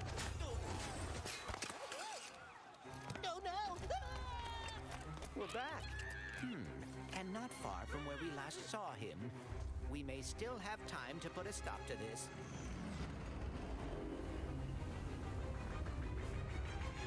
Hey, I think I found the bomb back. Oh dear. Smooth transition, okay.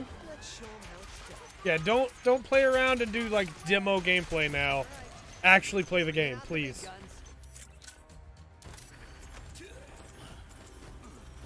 Like, okay, a lot of games they'll do slow demos where they like slowly switch weapons and then make sure that like the cursor slowly moves over, and it's like, no, just play, man. Go for it. Yeah, like this.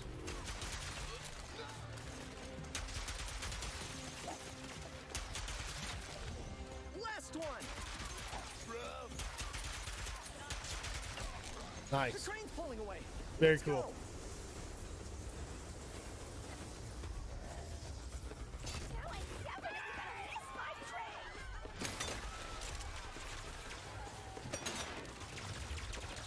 Trying to look at everything all at the same time. I've been looking everywhere for you. Put down the Dimensionator, Nefarious. Put down the Dimensionator. Yeah, right. Today I will finally be free of the both of you. Soon, everything you see will be mine. Say goodbye. It looks very good.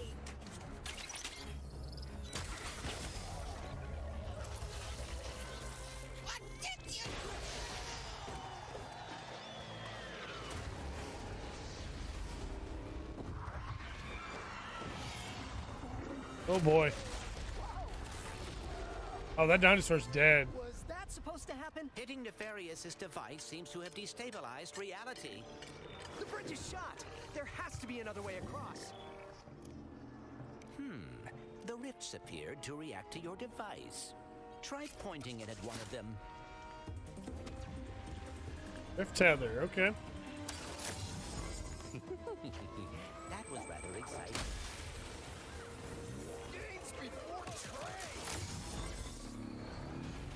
I really want to mess around with those rifts. It seems like they'd be really fun to use.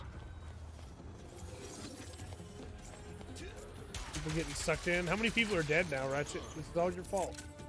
Well, it's technically his fault, but you know, it's fine. Nefarious is really to blame, I guess. Nice, level up.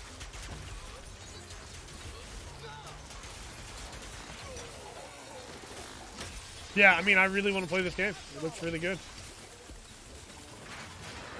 I like the blizzard sprinkler. That's really nice. This is worse than I had imagined. Everyone look! It's Ratchet and Clank!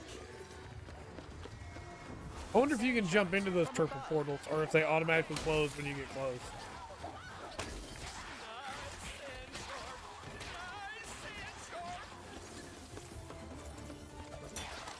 Nice. You're welcome, citizen. I knew you'd come. A kraken? Or at least a very large octopus. Huh.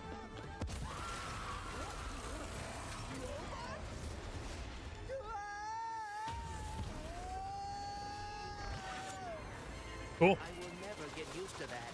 Hey, at least we're on the same planet this time. Nefarious is on the other side of that building. Let's get moving before he does anything else to break reality.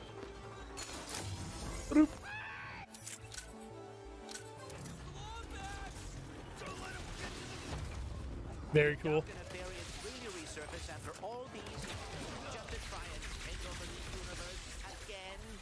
Yeah, I kind of wish he was doing a worse job. He must have more planned than he is telling us. That's what I'm afraid of. Yeah, it's all about the guns, right? And so getting to mix and match with the different gun types is going to be the thing to go for here. Freezing and then grenades. Very cool. Very cool.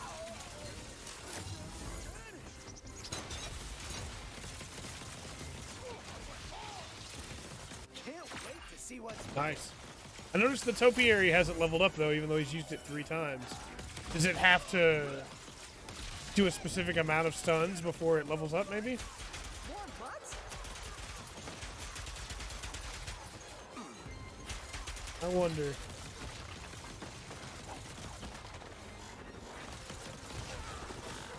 Very nice.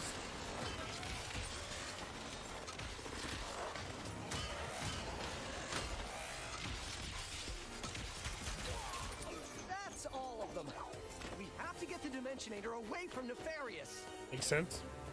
Oh, no, not right now. Whoa! The dimensions are weakening considerably. That loads a whole new environment really quickly.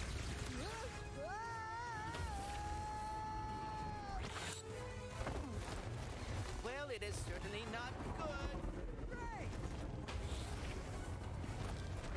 Where are we? Yeah, I mean, it looks really good. And there's the Kraken.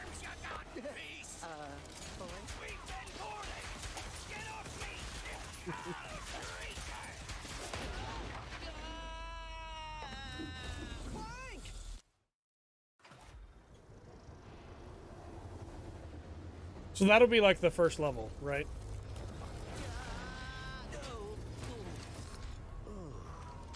And I don't blame them for not wanting to show anything past the first level.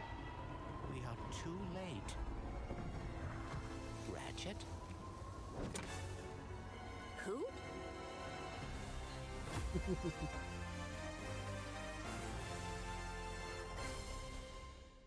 PS5 exclusive. PlayStation. Yeah, I mean, it still looks really good. There you have it, Ratchet & Clank Rift Apart, and now I am joined by Marcus Smith and Mike Daly from Insomniac Games. Guys, it was so great to see that long, uninterrupted demo of Rift Apart, and I have so many questions. It's amazing to see what you're doing with the power of PS5 and the SSD. Let me ask you first, Marcus, what are you able to do with Rift Apart that you haven't been able to do before in a Ratchet game because of the power of PS5? I mean, first and foremost, it's just pure horsepower, enables us to fill our worlds with the kind of density and life that we've never been able to do before. More importantly, perhaps, though, is the dimensional shifting that we have going on, which uses the SSD that allows us to fling the player from planet to planet to planet, lightning fast, like in way, way faster than anything we've ever been able to do before. Sure. Yeah, the Rift tether, we saw that in the demo. We had seen some of that in the trailer. So that's all actual gameplay. Mike, I'm curious, like how does that work as you kind of play through the game? Are there certain moments and levels where you can jump, or how do you play through that? Yeah, so in the game, there is dimensional damage spread throughout the galaxy that Ratchet and Clank have to find a way to fix. And you can find these weak points in space-time that you can pull to you with your Rift tether. It's like being able to lasso a portal. And that enables you to basically like warp across the world to find new places to discover or gain a tactical advantage in combat. Wow, yeah, I got to say, like when you see that and you imagine the jumping from multiple worlds at instantaneously almost, and it sounds like there's no load screens throughout the entire game. That's right. We're going seamless. That's right. Yep. Wow. All right. You bite. So confident, both of you say it. I like it. Okay. Now, let me ask you about DualSense. That's something that is a big part of PS5. I've had a chance to hands on with the controller, with the adaptive triggers and the haptics. How are you using that to sort of impact the gameplay of Rift Apart?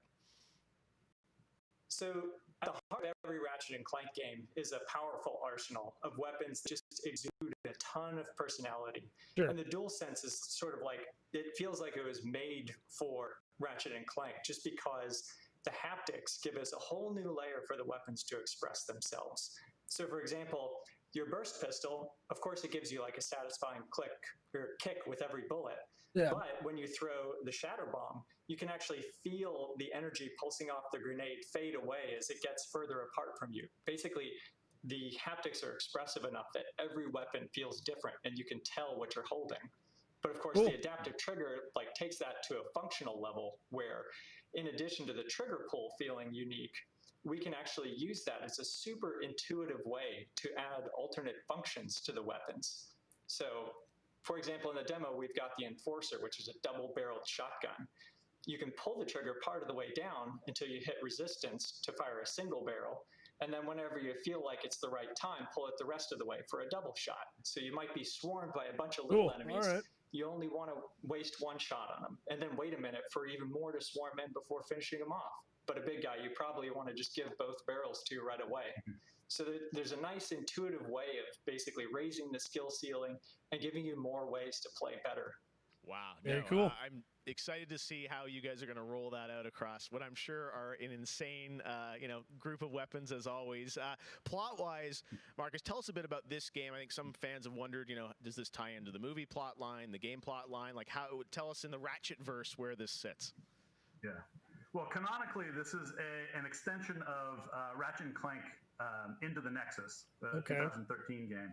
But it's a standalone adventure, so it's one that even if you've never played a Ratchet and Clank game, you can get into it and you'll understand it and you'll enjoy it. For hardcore fans, we have a lot of nods. You're gonna see a lot of returning characters and planets and see them all through a whole new light of multiple dimensionality. Sure. Yeah, no, this Rift Tether thing I think looks really exciting. And how often, like, is that something we saw in the demo? Is that something you're going to see like frequently in the game? Are there special moments? Like, I guess I'm curious, like, how often you use that technique for gameplay. So the Rift Tether has created these anomalies all throughout the galaxy. You'll encounter those pretty often. There's even a few more types of dimensional damage you'll encounter that we haven't shown yet. Okay. All right. Now, being pulled between worlds, that's localized to chasing after Dr. Nefarious in the demo. And that's sort of reserved for special moments when you really have to, when the dimensional damage really tears wide open. Well, I got to say, it looks incredible. And then at the end, we got another tease of this female Lombax. So you're not going to be just dropping in between worlds mid-level. The levels will probably be world. Do we have a name for her? I mean, the world is more interesting with mysteries, and we're going to have to keep this one a little longer. Okay. Do we get a number of letters in her name or anything? Too many smart people on the internet. They'll figure it out right away. You're right, though. You're right. Right? He's not giving anything. All right. In store for us. I gotta say, I mean, it looks incredible. The Ratchet games are always so much fun, and as you said, when you think of the power of SSD. Also, was that a shot at Last of Us? It looks really exciting. Before we go, though, I think everyone around the world wants to know when we're gonna get to play this game. Yep. Anything you can share with us on where you're at in development? They can't, right now? though, because the PS5 doesn't have a release date. Mike? So Ratchet & Clank is coming out in the PS5 launch window. So Okay. we haven't That's the announced a best they can release- say. a specific release Their hands are date yet, tied. so stay tuned for that. It's on Sony. What kind of window? Is it big window? So, no, I'm just kidding. All right, that's all we're gonna get, It's I'm on sure. Sony. Ratchet Their and hands are Clank tied. Rift They can't Apart do anything coming about to it. launch window for PlayStation 5. I gotta say, Insomniac, we're so excited what you guys are doing across PlayStation, and the game looks incredible. So thank you so much for all you've done, and we look forward to seeing more of Rift Apart soon. Yeah. Thanks, Jeff. Take care. All right, Marcus and Mike from Insomniac, thanks for showing us that first look at Ratchet & Clank or PlayStation 5. And that's going to do it for Opening Night Live.